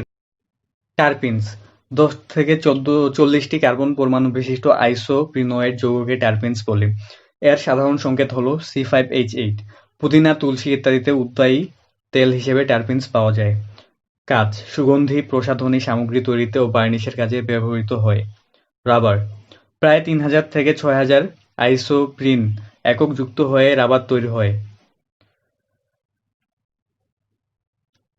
ফিকাস ইলাস্টিকা, কেস্টিলা ইলাস্টিকা ইত্যাদি বৃক্ষের কোষ থেকেও সামান্য পরিমাণ রাবার সংগ্রহ করা হয়। প্রাকৃতিক রাবার ছাড়াও কৃত্রিম উপায়ে রাবার উৎপাদন করা হয়, এদেরকে গাম বলা হয়। বিশ্বের প্রায় 80% শিল্পের সাথে রাবার জড়িত। রাবারের কাজ: ট্রাক, বাস, মোটরগাড়ি, রিক্সা, সাইকেল ইত্যাদি টায়ার তৈরি করার জন্য রাবার ব্যবহৃত হয়। লিপিড এর রাসায়নিক গঠন: লিপিড সাধারণত কার্বন, হাইড্রোজেন ও অক্সিজেন নিয়ে গঠিত। এতে ফ্যাটি অ্যাসিড ও গ্লিসারল ছাড়া ফসফরাস ও নাইট্রোজেন ক্ষারকও থাকতে পারে। মোমে গ্লিসারল থাকে না, এর পরিবর্তে অ্যালকোহল বা কোলেস্টেরল থাকে। গ্লাইকোলিপিডে ফ্যাটি অ্যাসিড, হেক্সোজ, সুগার ও নাইট্রোজেন ঘটিত পদার্থ থাকে। ভিন্নধর্মী কিছু লিপিড: কিছু লিপিডের রাসায়নিক গঠন ট্রাইগ্লিসারাইডস ও ফসফোলিপিড থেকে আলাদা, নিচে এদের আলোচনা করা হলো। ক্যারোটিনয়েডস: এরা আলোক শোষণকারী পিগমেন্ট। বিটা ক্যারোটিন পাতায় আলোক শক্তি শোষণ করে সালোক সংশ্লেষণে সহায়তা করে। এছাড়া বিটা ক্যারোটিন আলোক অনুধাবন করে ফটোট্রপিজম ঘটায়। মানবদেহে বিটা ক্যারোটিন ভেঙে 2 অণু ভিটামিন এ তৈরি করে, যা থেকে পরে রোডোপসিন তৈরি হয়। রোডোপসিন দৃষ্টিশক্তি দান করে। ডিমের কুসুম, গাজর, টমেটো ইত্যাদি থেকে বিটা ক্যারোটিন পাওয়া যায়। স্টেরয়েডস: টেস্টোস্টেরন এবং ইস্ট্রোজেন হল স্টেরয়েড হরমোন যা মেরুদণ্ডী প্রাণীতে যৌন বিকাশ নিয়ন্ত্রণ করে। কর্টিজল কার্বোহাইড্রেট ও প্রোটিন হজম, লবণ ভারসাম্য, পানি ভারসাম্য এবং যৌন বিকাশে অবদান রাখে। কোলেস্টেরল লিভারে তৈরি হয় এবং কোষীয় ঝিল্লির গঠনে সাহায্য করে। টেস্টোস্টেরন এবং অন্যান্য স্টেরয়েড হরমোন সৃষ্টির সূচনা দ্রব্য হিসেবে কাজ করে। বাইল সল্ট তৈরিতেও সাহায্য করে, যা খাদ্যের চর্বি হজমে অবদান করে। রক্তে অতিমাত্রায় কোলেস্টেরল ধমনীর লুমেন বন্ধ করে দিতে পারে। রক্তে এলডিএল বেশি থাকা ক্ষতিকর, কিন্তু এইচডিএল বেশি থাকা মঙ্গলজনক। ভিটামিন সমূহ: ক্যারোটিনয়েড এবং স্টেরয়েড এর মতো কতক ভিটামিনও আইসোপ্রিন এর রাসায়নিক পরিবর্তন ও কোভ্যালেন্ট লিঙ্কিং এর মাধ্যমে তৈরি হয়। ক্যারোটিনয়েড থেকে ভিটামিন এ তৈরি হয়। এর অভাব হলে ত্বক শুষ্ক হয়, রাতকানা রোগ হয় এবং বৃদ্ধি রহিত হয়। ভিটামিন ডি অন্ত্র থেকে ক্যালসিয়াম শোষণ নিয়ন্ত্রণ করে, এর অভাবে হাড়জনিত বিভিন্ন রোগ হয়। একদল লিপিড ভিটামিন ই হিসেবে পরিচিত। এরা জারণ বিজারণ বিক্রিয়ার ক্ষতিকর দিক থেকে কোষকে রক্ষা করে। ভিটামিন কে সবুজ শাকসবজিতে পাওয়া যায়, আবার অন্ত্রের ব্যাকটেরিয়াও তৈরি করে। এরা রক্ত জমাট বাঁধতে সাহায্য করে। পানিতে দ্রবণীয় ভিটামিন হলো বি ও সি এবং পানিতে অদ্রবণীয় ভিটামিন হলো এ, ডি, ই এবং কে। জীবদেহে লিপিডের ভূমিকা: লিপিড জীবদেহে খাদ্য হিসেবে সঞ্চিত থাকে, বীজের শস্যে লিপিড জমা থাকে এবং অঙ্কুরোদ্গমের জন্য প্রয়োজনীয় শক্তি সরবরাহ করে। কোষঝিল্লি থেকে শুরু করে অধিকাংশ কোষ অঙ্গাণুর আবরণী ফসফোলিপিড থেকে গঠিত। গ্লাইকোলিপিড সালোক সংশ্লেষণে বিশেষ ভূমিকা রাখে। ফসফোলিপিড কোষের আয়নের বাহক হিসেবে কাজ করে। লিপিড পানিতে দ্রবণীয় ভিটামিন হলো বি ও সি এবং পানিতে অদ্রবণীয় ভিটামিন হলো এ, ডি, ই ও কে। ফসফোলিপিড জীবদেহের কতিপয় উৎসেচকের প্রস্থেটিক গ্রুপ হিসেবে কাজ করে। প্রাণীদেহের ত্বকের নিচে সঞ্চিত চর্বি তাপ নিরোধক হিসেবে কাজ করে। মোম জাতীয় কিছু লিপিড উদ্ভিদের কাণ্ড ও কিউটিকলে বিদ্যমান থেকে প্রসেদনের হার হ্রাস করে। টারপিনস জাতীয় লিপিড উদ্ভিদে সুগন্ধি সৃষ্টি করে। লিপিড থেকে সামান্য প্রোটিন, হরমোন এবং কোলেস্টেরল সংশ্লেষিত হয়। এনজাইম বা উৎসেচক: এনজাইম হলো প্রোটিন জাতীয় পদার্থ। জীবকোষে এনজাইম অতি অল্প মাত্রায় বিদ্যমান থাকে। এনজাইম বিভিন্ন বিক্রিয়ায় অংশগ্রহণ করে বিক্রিয়ার হারকে ত্বরান্বিত করে এবং বিক্রিয়ার শেষে অপরিবর্তিতভাবে মুক্ত হয়ে যায়। বলা হয় জীবনতন্ত্রের গতিময় প্রাণ রাসায়নিক অবস্থা বহুলাংশে এনজাইম কর্তৃক নিয়ন্ত্রিত। বৈজ্ঞানিক কোণ 1878 সালে সর্বপ্রথম এনজাইম শব্দটি ব্যবহার করেন। ইস্ট কোষে জাইমেজ আবিষ্কৃত হয় 1897 সালে। সামনার প্রথম ইউরিয়েজ নামক এনজাইমটি কোষ হতে পৃথক করেন এবং বলেন যে এনজাইমস আর প্রোটিনস। এডওয়ার্ড বুচনার চিনির ফার্মেন্টেশনের জন্য পদার্থকে এনজাইম হিসেবে শনাক্ত করেন। যে প্রোটিন জীবদেহে অল্প মাত্রায় বিদ্যমান থেকে বিক্রিয়ার হারকে ত্বরান্বিত করে কিন্তু বিক্রিয়ার পর নিজেরা অপরিবর্তিত থাকে, সে প্রোটিনই হচ্ছে এনজাইম। এনজাইমকে জৈব অনুঘটকও বলা হয়ে থাকে। Enzyme carbon, hydrogen, oxygen, nitrogen ও সালফার মৌলে গঠিত। কিছু কিছু এনজাইমে ফসফরাস, তামা, দস্তা, লোহা, ম্যাঙ্গানিজ, ম্যাগনেসিয়াম প্রভৃতি মৌল থাকে বলে জানা যাচ্ছে। এনজাইমের ভৌত বৈশিষ্ট্য ও এনজাইমের ধর্ম। এনজাইম হল প্রধানত প্রোটিনধর্মী। জীবকোষে এনজাইম কলয়েড রূপে অবস্থান করে। এর কার্যকারিতা পিএইচ দ্বারা নিয়ন্ত্রিত। সকল এনজাইম পিএইচ 6 থেকে 9 এর মধ্যে সবচেয়ে বেশি ক্রিয়াশীল। এরা তাপপ্রবণ, অর্থাৎ সাধারণত 35 ডিগ্রি সেলসিয়াস থেকে 40 ডিগ্রি সেলসিয়াস তাপমাত্রায় অধিক ক্রিয়াশীল। অধিক তাপে এনজাইম বিনষ্ট হয়ে যায়, কিন্তু কম তাপে নষ্ট হয় না। এনজাইম খুব অল্প মাত্রায় বিদ্যমান থেকে বিক্রিয়ার হারকে ত্বরান্বিত করে। এনজাইম কেবলমাত্র বিক্রিয়ার হারকে ত্বরান্বিত করে কিন্তু বিক্রিয়ার সাম্যাবস্থার পরিবর্তন করে না। এনজাইম কার্যকারিতা সুনির্দিষ্ট, অর্থাৎ কোনো একটি নির্দিষ্ট এনজাইম শুধুমাত্র একটি নির্দিষ্ট বিক্রিয়া বা নির্দিষ্ট বিক্রিয়া গ্রুপকে প্রভাবিত করে, অন্য বিক্রিয়াকে নয়। এনজাইমের শুধু জীবিত কোষই উৎপন্ন হয় এবং কার্যকারিতার জন্য এদের পানির প্রয়োজন হয়। প্রায় সব এনজাইমই পানিতে দ্রবণীয়। প্রখর আলোর প্রভাবে এনজাইমের কার্যকারিতা নষ্ট হয়। এনজাইমের রাসায়নিক বৈশিষ্ট্য। সব এনজাইমই প্রোটিন জাতীয়, তাই প্রোটিন গঠনকারী অ্যামিনো অ্যাসিডই এনজাইমসমূহের মূল গাঠনিক উপাদান। একটি সুনির্দিষ্ট এনজাইমের অ্যামিনো অ্যাসিড সংখ্যা ও অনুক্রম সুনির্দিষ্ট। ভিন্ন ভিন্ন এনজাইমের অ্যামিনো অ্যাসিডের সংখ্যা ও অনুক্রম ভিন্ন ভিন্ন হয়ে থাকে। এনজাইম অম্লীয় ও ক্ষারীয় উভয় পরিবেশেই ক্রিয়াশীল। কোএনজাইম, কোফ্যাক্টর ইত্যাদির উপস্থিতিতে এনজাইম ক্রিয়া ত্বরান্বিত হয়। এনজাইম সাধারণত পানি, গ্লিসারল ও লঘু অ্যালকোহলে দ্রবণীয়। এখানে মনে রাখা প্রয়োজন যে সব প্রোটিনই এনজাইম নয়। এনজাইমের রাসায়নিক বৈশিষ্ট্য। Ammonium sulphate, sodium chloride, picric acid ইত্যাদি দ্বারা এনজাইম অধঃক্ষিপ্ত হয়। উচ্চ তাপ 50 থেকে 100 ডিগ্রি সেলসিয়াস, অতি বেগুনি রশ্মি ইত্যাদির প্রভাবে এনজাইম কার্যকারিতা নষ্ট করে ফেলে। এনজাইমের নামকরণ। সাধারণত 3টি পৃথক বৈশিষ্ট্যের উপর ভিত্তি করে এনজাইমের নামকরণ করা হয়। 1. সাবস্ট্রেট এর ধরন অনুসারে। 2. বিক্রিয়ার ধরন অনুসারে। 3. সাবস্ট্রেট বিক্রিয়ার মিলিত বৈশিষ্ট্য অনুসারে। সাবস্ট্রেট এর ধরন অনুসারে। এনজাইম যার উপর ক্রিয়া করে তাকে বলা হয় সাবস্ট্রেট। যে সাবস্ট্রেট তথা যে পদার্থের ওপর এনজাইম ক্রিয়া করে তার শেষে H যোগ করে এনজাইমের নামকরণ করা হয়। যেমন সুক্রোজ এর সাথে H যোগ করে সুক্রেজ। সাবস্ট্রেট ইউরিয়া এর সাথে H যোগ করে এনজাইম ইউরিয়েজ। সাবস্ট্রেট লিপিড এর সাথে H যোগ করে এনজাইম লাইপেজ। সাবস্ট্রেট প্রোটিন এর সাথে H যোগ করে এনজাইম প্রোটিয়েজ। বিক্রিয়ার ধরন অনুসারে। এনজাইম যে ধরনের বিক্রিয়াকে ত্বরান্বিত বা প্রভাবিত করে সেই বিক্রিয়ার নামের প্রথমাংশের সাথে H যোগ করে এনজাইমের নামকরণ করা হয়। যেমন বিক্রিয়ার নাম হাইড্রোলাইসিস এর সাথে H যোগ করে এনজাইমের নাম হাইড্রোলেজ করা হয়। বিক্রিয়ার নাম অক্সিডেশন এর সাথে H যোগ করে এনজাইমের নাম অক্সিডেজ করা হয়। সাবস্ট্রেট বিক্রিয়ার মিলিত বৈশিষ্ট্য অনুসারে। সাবস্ট্রেটের সাথে এনজাইমের নাম যোগ করে এ জাতীয় নামকরণ করা হয়। সাধারণত বিক্রিয়াকে নির্দিষ্ট করে বোঝাতে যে জাতীয় নামকরণ করা হয়, যেমন সাবস্ট্রেট হেক্সোজ এবং এনজাইম কাইনেজ, তাই যুক্ত নাম দেওয়া হয়েছে হেক্সোকাইনেজ। গ্লুকোজ থেকে গ্লুকোজ 6 ফসফেট সৃষ্টিকালে এ এনজাইম কার্যকরী হয়। ফসফোইনোল পাইরুভিক অ্যাসিড থেকে পাইরুভিক অ্যাসিড তৈরির বিক্রিয়ার এনজাইমের নাম পাইরুভিক অ্যাসিড কাইনেজ। এমনইভাবে ফসফোফ্রুক্টোকাইনেজ, ফসফোগ্লুকো আইসোমারেজ ইত্যাদি। Prosthetic group, cofactor, coenzyme. সব এনজাইমই প্রোটিন। যে এনজাইম শুধু প্রোটিন দিয়ে গঠিত তাকে বলা হয় সরল এনজাইম। কোনো কোনো এনজাইমে প্রোটিন অংশের সাথে একটি অপ্রোটিন অংশ সংযুক্ত থাকে। এ ধরনের এনজাইমকে বলা হয় কনজুগেটেড প্রোটিন। কনজুগেটেড প্রোটিনের সাথে প্রোটিন অংশকে অ্যাপোএনজাইম বলা হয়। কনজুগেটেড প্রোটিনের নন প্রোটিন বা অপ্রোটিন অংশকে প্রস্থেটিক গ্রুপ বলা হয়। এনজাইমের প্রস্থেটিক গ্রুপটি কোনো ধাতুর আয়ন মেটাল হলে তাকে কোফ্যাক্টর বলা হয়।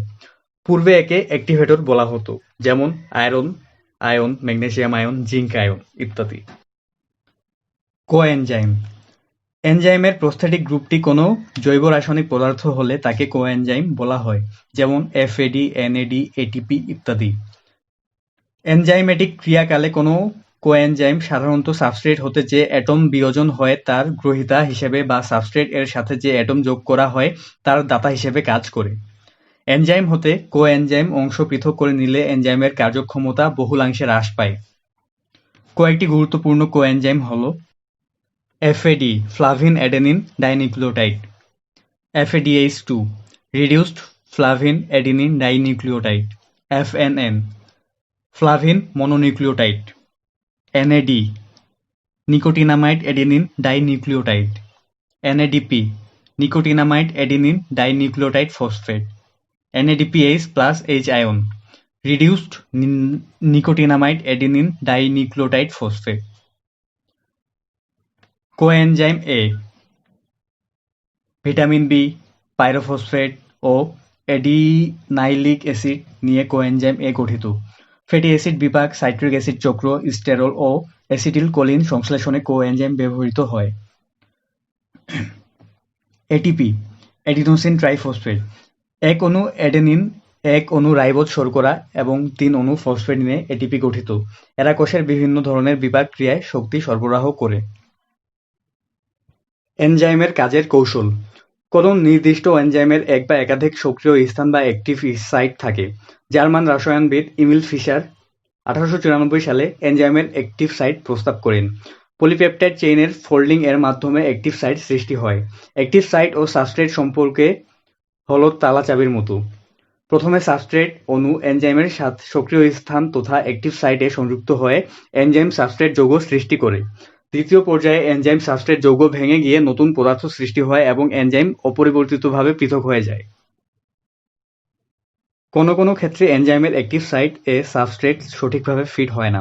এসব ক্ষেত্রে সাবস্ট্রেট অ্যাক্টিভ সাইট এ সংযুক্ত হলে পুরো এনজাইমের আকার পরিবর্তন হয়ে যায় এবং এনজাইম সাবস্ট্রেটকে সঠিকভাবে অ্যাক্টিভ সাইটে ফিট করে নেয়। একে বলা হয় ইনডিউসড ফিট।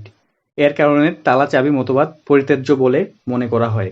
এনজাইমের ক্রিয়া কৌশল ইনডিউসড ফিট প্রক্রিয়া গুরুত্বপূর্ণ, তা না হলে বিক্রিয়াটি সুচারু রূপে সম্পন্ন হতো না। কিছু কিছু পদার্থ এনজাইমের কাজে বাধাদান করে বা বিঘ্ন ঘটায়, এদেরকে ইনহিবিটর বলা হয়।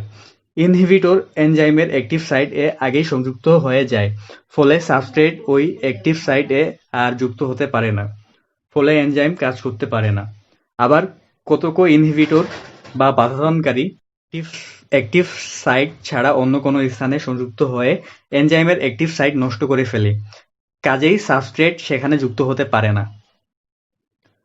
কিছু কিছু এনজাইম আছে যাদের একাধিক সাব ইউনিট থাকে, এদের আকৃতি ও কাজ সহজেই পরিবর্তনশীল হতে পারে। এ ধরনের এনজাইমকে বলা হয় অ্যালোস্টেরিক এনজাইম। অ্যালোস্টেরিক এনজাইমের কার্যকারিতা নিয়ন্ত্রণ করে ইফেক্টর নামক বিশেষ অণু। ইফেক্টর এনজাইমের অ্যাক্টিভ সাইট ছাড়া অ্যালোস্টেরিক সাইট এ সংযুক্ত হয়ে অ্যাক্টিভেটর হিসেবে অথবা ইনহিবিটর হিসেবে কাজ করে। যে কোনো রাসায়নিক বিক্রিয়া সম্পন্ন করতে কিছুটা অতিরিক্ত শক্তির দরকার হয়। এই অতিরিক্ত শক্তিকে কার্যকারী শক্তি বলে। এনজাইম সাবস্ট্রেট এর কার্যকরী শক্তি কম, তাই কম কার্যকরী শক্তি সম্পন্ন সাবস্ট্রেট অণু এনজাইমের সাথে যুক্ত হয়ে এনজাইম সাবস্ট্রেট যৌগ সৃষ্টি করে, ফলে বিক্রিয়ার হার বেড়ে যায়। এনজাইমের শ্রেণীবিন্যাস। গঠন প্রকৃতির ওপর ভিত্তি করে এনজাইম সমূহকে শ্রেণীবিন্যস্ত করা যায়। আবার কি ধরনের বিক্রিয়াকে প্রভাবিত করে তার উপর ভিত্তি করেও এনজাইম সমূহকে শ্রেণীবিন্যস্ত করা যায়। গঠন বৈশিষ্ট্য ভিত্তিক শ্রেণীবিন্যাস।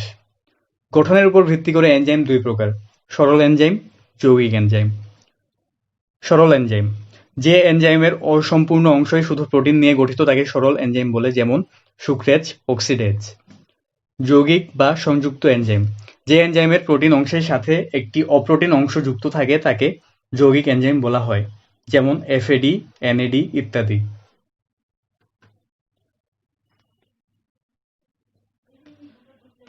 কি ধরনের বিক্রিয়াকে প্রভাবিত করে তার উপর ভিত্তি করে এনজাইম সমূহকে নিম্নলিখিত প্রকারে শ্রেণীবিন্যাস করা হয়। ১. অক্সিডোরিডাকটেজ এনজাইম। এ জাতীয় এনজাইম কোনো পদার্থের সাথে হাইড্রোজেন, অক্সিজেন কিংবা ইলেকট্রন সংযুক্ত করে অথবা কোনো পদার্থ থেকে এগুলো বিযুক্ত করে। অক্সিজেন সংযোগ বা হাইড্রোজেন বিয়োজন বা ইলেকট্রন অপসারণকে বলা হয় অক্সিডেশন বা জারণ। আবার হাইড্রোজেন সংযোগ বা অক্সিজেন বিয়োজন বা ইলেকট্রন যোগ হলে রিডাকশন বা বিজারণ বলে। বাংলায় এদেরকে জারণ বিজারণ এনজাইম বলা হয়, যেমন সাইটোক্রোম অক্সিডেজ ইত্যাদি। Transferase enzyme. এ জাতীয় এনজাইম কোনো একটি পদার্থ হতে একটি গ্রুপকে অপসারিত করে অন্য একটি পদার্থের সাথে সংযুক্ত করতে সহায়তা করে, যেমন কাইনেজ। হাইড্রোলাইটিক এনজাইম বা হাইড্রোলেজ এনজাইম। এ জাতীয় এনজাইম কোনো পদার্থের বিশেষ বন্ডের সাথে পানির অণু সংযুক্ত করে থাকে হাইড্রোলাইসিস করতে সহায়তা করে, যেমন সুক্রেজ, প্রোটিয়েজ, ফসফাটেজ, এস্টারেজ ইত্যাদি এ জাতীয় এনজাইম। লাইয়েজ। এ শ্রেণীর এনজাইম হাইড্রোলাইসিস এর জারণ বিজারণ ছাড়াই অন্য কায়দায় সাবস্ট্রেটে কোনো মূলকে ট্রান্সফার করে থাকে। এরা carbon carbon, carbon oxygen, carbon nitrogen প্রভৃতি যোজকের ওপর কাজ করে, যেমন aldolase, isocitrate, lyase, fumarase, citric synthetase ইত্যাদি। Isomerase enzyme. এ জাতীয় এনজাইম অ্যালডোজ এবং কিটোজ সুগার এর আইসোমেরিক পরিবর্তন সাধন করে, যেমন ফসফোগ্লুকো আইসোমারেজ, মিউটেজ ইত্যাদি। Ligase enzyme. এ জাতীয় এনজাইম এটিপি এর সহায়তায় দুই বা ততোধিক সাবস্ট্রেটকে সংযুক্ত করে নতুন যৌগ সৃষ্টি করে, যেমন গ্লুটামিক সিনথেটেজ। Carboxylase enzyme. এ জাতীয় এনজাইম কোনো পদার্থের সাথে কার্বন ডাইঅক্সাইড অণু যুক্ত করতে অথবা কোনো পদার্থ হতে কার্বন ডাইঅক্সাইড বিযুক্ত করতে সহায়তা করে, যেমন কার্বক্সিলেজ। এপিমারেজ এনজাইম। এ জাতীয় এনজাইম সমূহ কোনো পদার্থকে এর এপিমারে পরিণত করতে সহায়তা করে। এপিমার অণুগুলো কেবলমাত্র একটি কার্বন অ্যাটমের কনফিগারেশন দিয়ে পার্থক্যমণ্ডিত। Phosphorylase enzyme. এ জাতীয় এনজাইম কোনো পদার্থের সাথে ফসফেট গ্রুপ যুক্ত করতে বা কোনো পদার্থ হতে ফসফেট গ্রুপ বিচ্ছিন্ন করতে সহায়তা করে, যেমন হেক্সোকাইনেজ। এনজাইমের কার্যকারিতার প্রভাবক সমূহ। ১. তাপমাত্রা। 40 ডিগ্রি সেলসিয়াস এর উপরে এবং 0 ডিগ্রি সেলসিয়াস তাপমাত্রা এর নিচে এনজাইমের কার্যকারিতা দারুণভাবে কমে যায়। 35 ডিগ্রি সেলসিয়াস থেকে 40 ডিগ্রি সেলসিয়াস তাপমাত্রায় এনজাইমের কার্যকারিতা বাড়ে যায়। তাই এই তাপমাত্রাকে পরম তাপমাত্রা বা অপটিমাম টেম্পারেচার বলা হয়। ২. পিএইচ। অতিরিক্ত অম্ল বা অতিরিক্ত ক্ষারে এনজাইমের কার্যকারিতা নষ্ট হয়ে যায়। অধিকাংশ এনজাইমের ক্ষেত্রে পিএইচ 6 থেকে 9 এর মধ্যে থাকে। একটি এনজাইমে একটি নির্দিষ্ট অপটিমাম পিএইচ থাকে। ৩. পানি। কোষে পরিমিত পানির উপস্থিতিতে এনজাইমের কার্যকারিতা স্বাভাবিক থাকে। শুকনো বীজে বা পানি না থাকায় এনজাইম নিষ্ক্রিয় হয়ে যায়। ৪. ধাতু।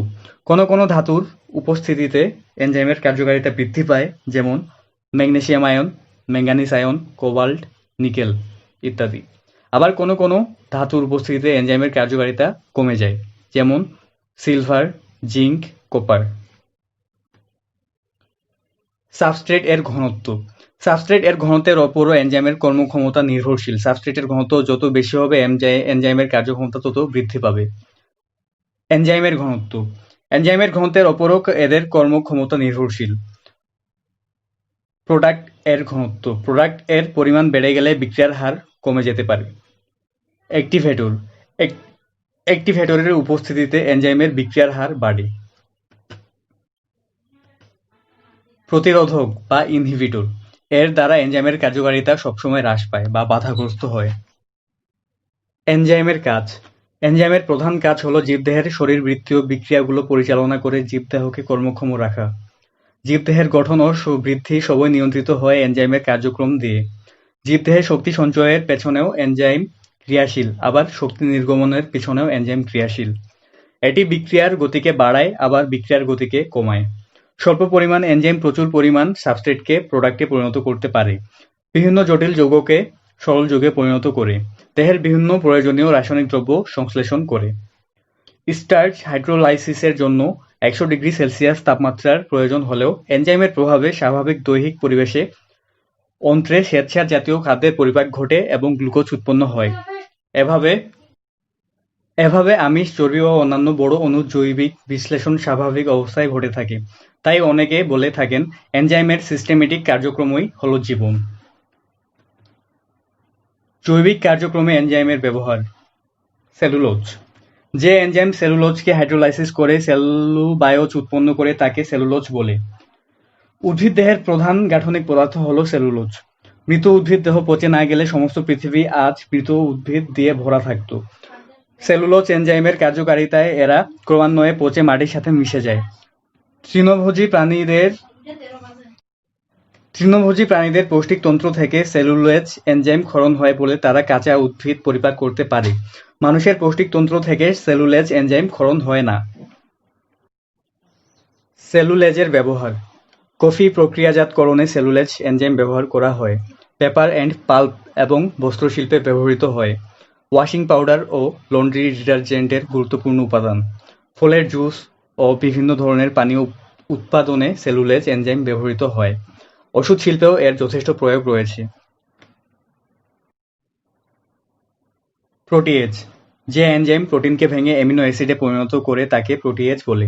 বীজের সঞ্চিত প্রোটিন অঙ্কুরোদ্গমের সময় প্রোটিয়েজ এনজাইমের কার্যকারিতায় ভেঙে যায় এবং তা দ্রুত ভ্রূণে স্থানান্তরিত হয়ে প্রয়োজনানুযায়ী নতুন প্রোটিন তৈরি করে। আমরা যে প্রোটিন জাতীয় খাবার খাই তাও প্রোটিয়েজ এনজাইমের কার্যকারিতায় হজম হয়, ফলে আমাদের দেহ গঠিত হয়। প্রোটিয়েজভুক্ত এনজাইমগুলো হচ্ছে পেপসিন, ট্রিপসিন ও পেপেইন। প্রোটিয়েজের ব্যবহার। বিভিন্ন শিল্প, ওষুধ তৈরি ও জীববিজ্ঞানের মৌলিক গবেষণায় প্রোটিয়েজ এনজাইম ব্যবহৃত হয়। বেকারি শিল্পে এ এনজাইম ব্যবহৃত হয়। রক্ততঞ্চন নিয়ন্ত্রণে প্রোটিয়েজ নামক এনজাইম ব্যবহার করা হয়। অ্যামাইলেজ।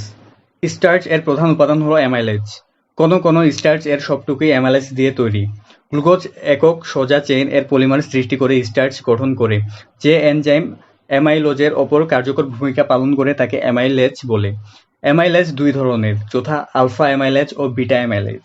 আলফা অ্যামাইলেজ সাবস্ট্রেটকে ভেঙে প্রথমে ডেক্সট্রিনে পরিণত করে। বিটা অ্যামাইলেজ পরে ডেক্সট্রিনকে ভেঙে মল্টেজে পরিণত করে। অ্যামাইলেজের ব্যবহার। স্টার্চ থেকে বিয়ার ও মদ উৎপাদনে এই শিল্প কারখানায় অ্যামাইলেজ ব্যবহার করা হয়। কাপড় ও বাসন-কোসন থেকে স্টার্চ অপসারণের জন্য ডিটারজেন্ট অ্যামাইলেজ ব্যবহার করা হয়। জটিল স্টার্চকে সরল চিনিতে পরিণত করতে পাউরুটি শিল্পে অ্যামাইলেজ এনজাইম ব্যবহার করা হয়। প্যানক্রিয়েটিক এনজাইম রিপ্লেসমেন্ট থেরাপি চিকিৎসায় এ এনজাইম ব্যবহার করা হয়। ক্যাটালেজ। যে এনজাইম হাইড্রোজেন পারঅক্সাইডকে ভেঙে পানি এবং অক্সিজেনে পরিণত করে তাকে ক্যাটালেজ বলে। প্রায় প্রতিটি জীবকোষেই ক্যাটালেজ এনজাইম পাওয়া যায়। এরা হাইড্রোজেন পারঅক্সাইডকে ভেঙে পানি এবং অক্সিজেন উৎপন্ন করে। এক অণু ক্যাটালেজ এনজাইম অল্প সময়ে লক্ষ লক্ষ হাইড্রোজেন পারঅক্সাইড অণুকে বিজারিত করে পানি ও অক্সিজেন এ রূপান্তরিত করে। ক্যাটালেজের ব্যবহার। পনির তৈরির পূর্বে দুধ থেকে হাইড্রোজেন পারঅক্সাইড অপসারণে দুগ্ধ শিল্পে ক্যাটালেজ এনজাইম ব্যবহার করা হয়।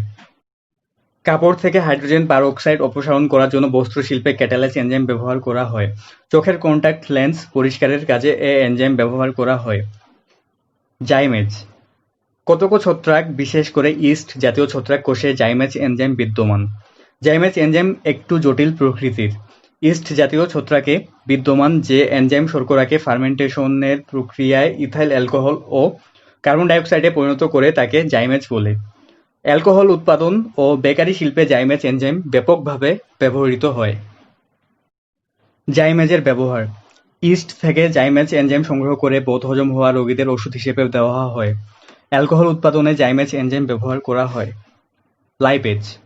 যেসব এনজাইম লাইপোলাইসিস বিক্রিয়ায় অংশগ্রহণ করে লিপিডকে আর্দ্র বিশ্লেষণ করে ফ্যাটি অ্যাসিড ও গ্লিসারলে পরিণত করে তাকে লাইপেজ বলে।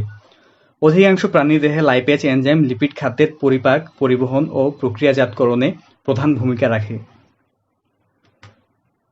লাইপেজের ব্যবহার। দই ও পনির শিল্পে লাইপেজ এনজাইম ব্যবহৃত হয়। বেকারি শিল্পে, ডিটারজেন্ট শিল্পে ও জৈব অনুঘটক হিসেবে এই এনজাইম ব্যবহৃত হয়। অগ্ন্যাশয়ের বিভিন্ন রোগ নির্ণয়ে রক্তের লাইপেজ পরীক্ষা করা হয়। ব্যবহারিক জীবনে এনজাইমের গুরুত্ব। আমাদের দৈনন্দিন জীবনে এনজাইমের ব্যবহার বহুবিধ। নিম্নে এনজাইমের কিছু ব্যবহার উল্লেখ করা হলো। ফলের রস তৈরি।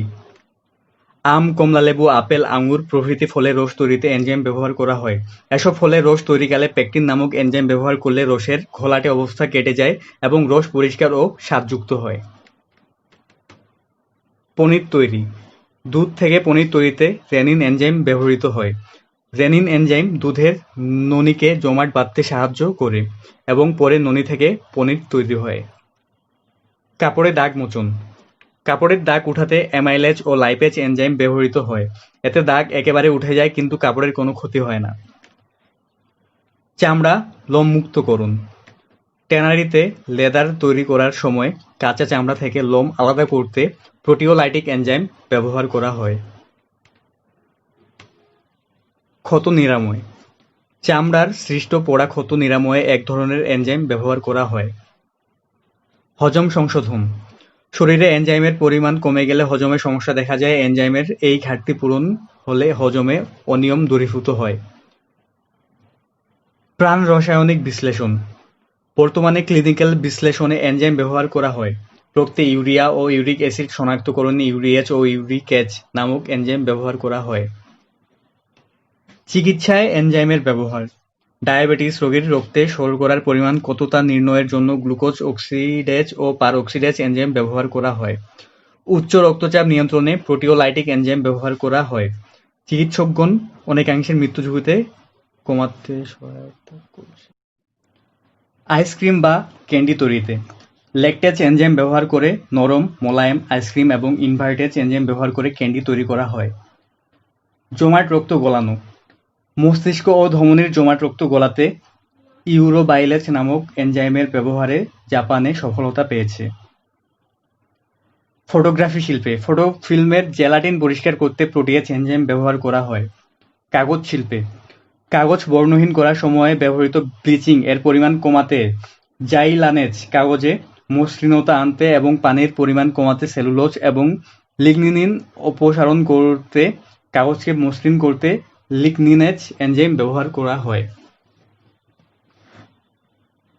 রাবার শিল্পে ল্যাটেক্স থেকে রাবার তৈরি করার সময় হাইড্রোজেন পারঅক্সাইড থেকে অক্সিজেন তৈরি করতে ক্যাটালেজ এনজাইম ব্যবহার করা হয়। পরিবেশ সংরক্ষণে পরিবেশে বিভিন্ন বিদূষক পদার্থের পরিমাণ নির্ধারণে উৎসেচক ব্যবহার করে বায়োসেন্সর তৈরি করা হয়। জীব প্রযুক্তিতে জিন প্রকৌশলে বিভিন্ন ধরনের উৎসেচক ব্যবহার করে রিকম্বিনেন্ট ডিএনএ তৈরি, আরএনএ ও ডিএনএ এর ক্ষার বিন্যাস নির্ণয় এবং নিউক্লিওটাইডের যোজন বা বিয়োজন করা হয়। রেস্ট্রিকশন এনজাইমের সহায়তায় ডিএনএ অংশের কর্তন, লাইগেজ এনজাইমের সহায়তায় জোড়া লাগানো ও পলিমারেজ এনজাইমের সহায়তায় ডিএনএ এর সংখ্যা বৃদ্ধি করা হয়। ডিটারজেন্ট বা পরিষ্কারক প্রস্তুতিতে ডিটারজেন্ট বা পরিষ্কারক পদার্থ তৈরিতে serine protease, alpha amylase enzyme ব্যবহার করা হয়। এনজাইম ও কোএনজাইমের মধ্যে পার্থক্য। এনজাইম একটি বড় প্রোটিন অণু অর্থাৎ প্রোটিনধর্মী। কোএনজাইম প্রোটিন অণুর একটি অপ্রোটিন অংশ। এনজাইমের আণবিক ওজন 12,000 থেকে 10 লাখ ডাল্টন। কোএনজাইম অংশের আণবিক ওজন অনেক কম, প্রায় 500 ডাল্টন এর কাছাকাছি। এনজাইম স্বতন্ত্রভাবে কাজ করতে পারে, কোএনজাইম স্বতন্ত্রভাবে কাজ করতে পারে না। 50 থেকে 60 ডিগ্রি সেলসিয়াস তাপমাত্রায় এনজাইমের কার্যকারিতা থাকে না। কোএনজাইমের তাপমাত্রা সহন ক্ষমতা অনেক বেশি, তাই ওই তাপমাত্রায় কোএনজাইম অকেজ হয় না। এনজাইম ডায়ালাইসিস করা যায় না, কোএনজাইম ডায়ালাইসিস করা যায়। কোনো ভিটামিন এনজাইম হিসেবে কাজ করে না, অনেক ভিটামিন কোএনজাইম হিসেবে কাজ করে।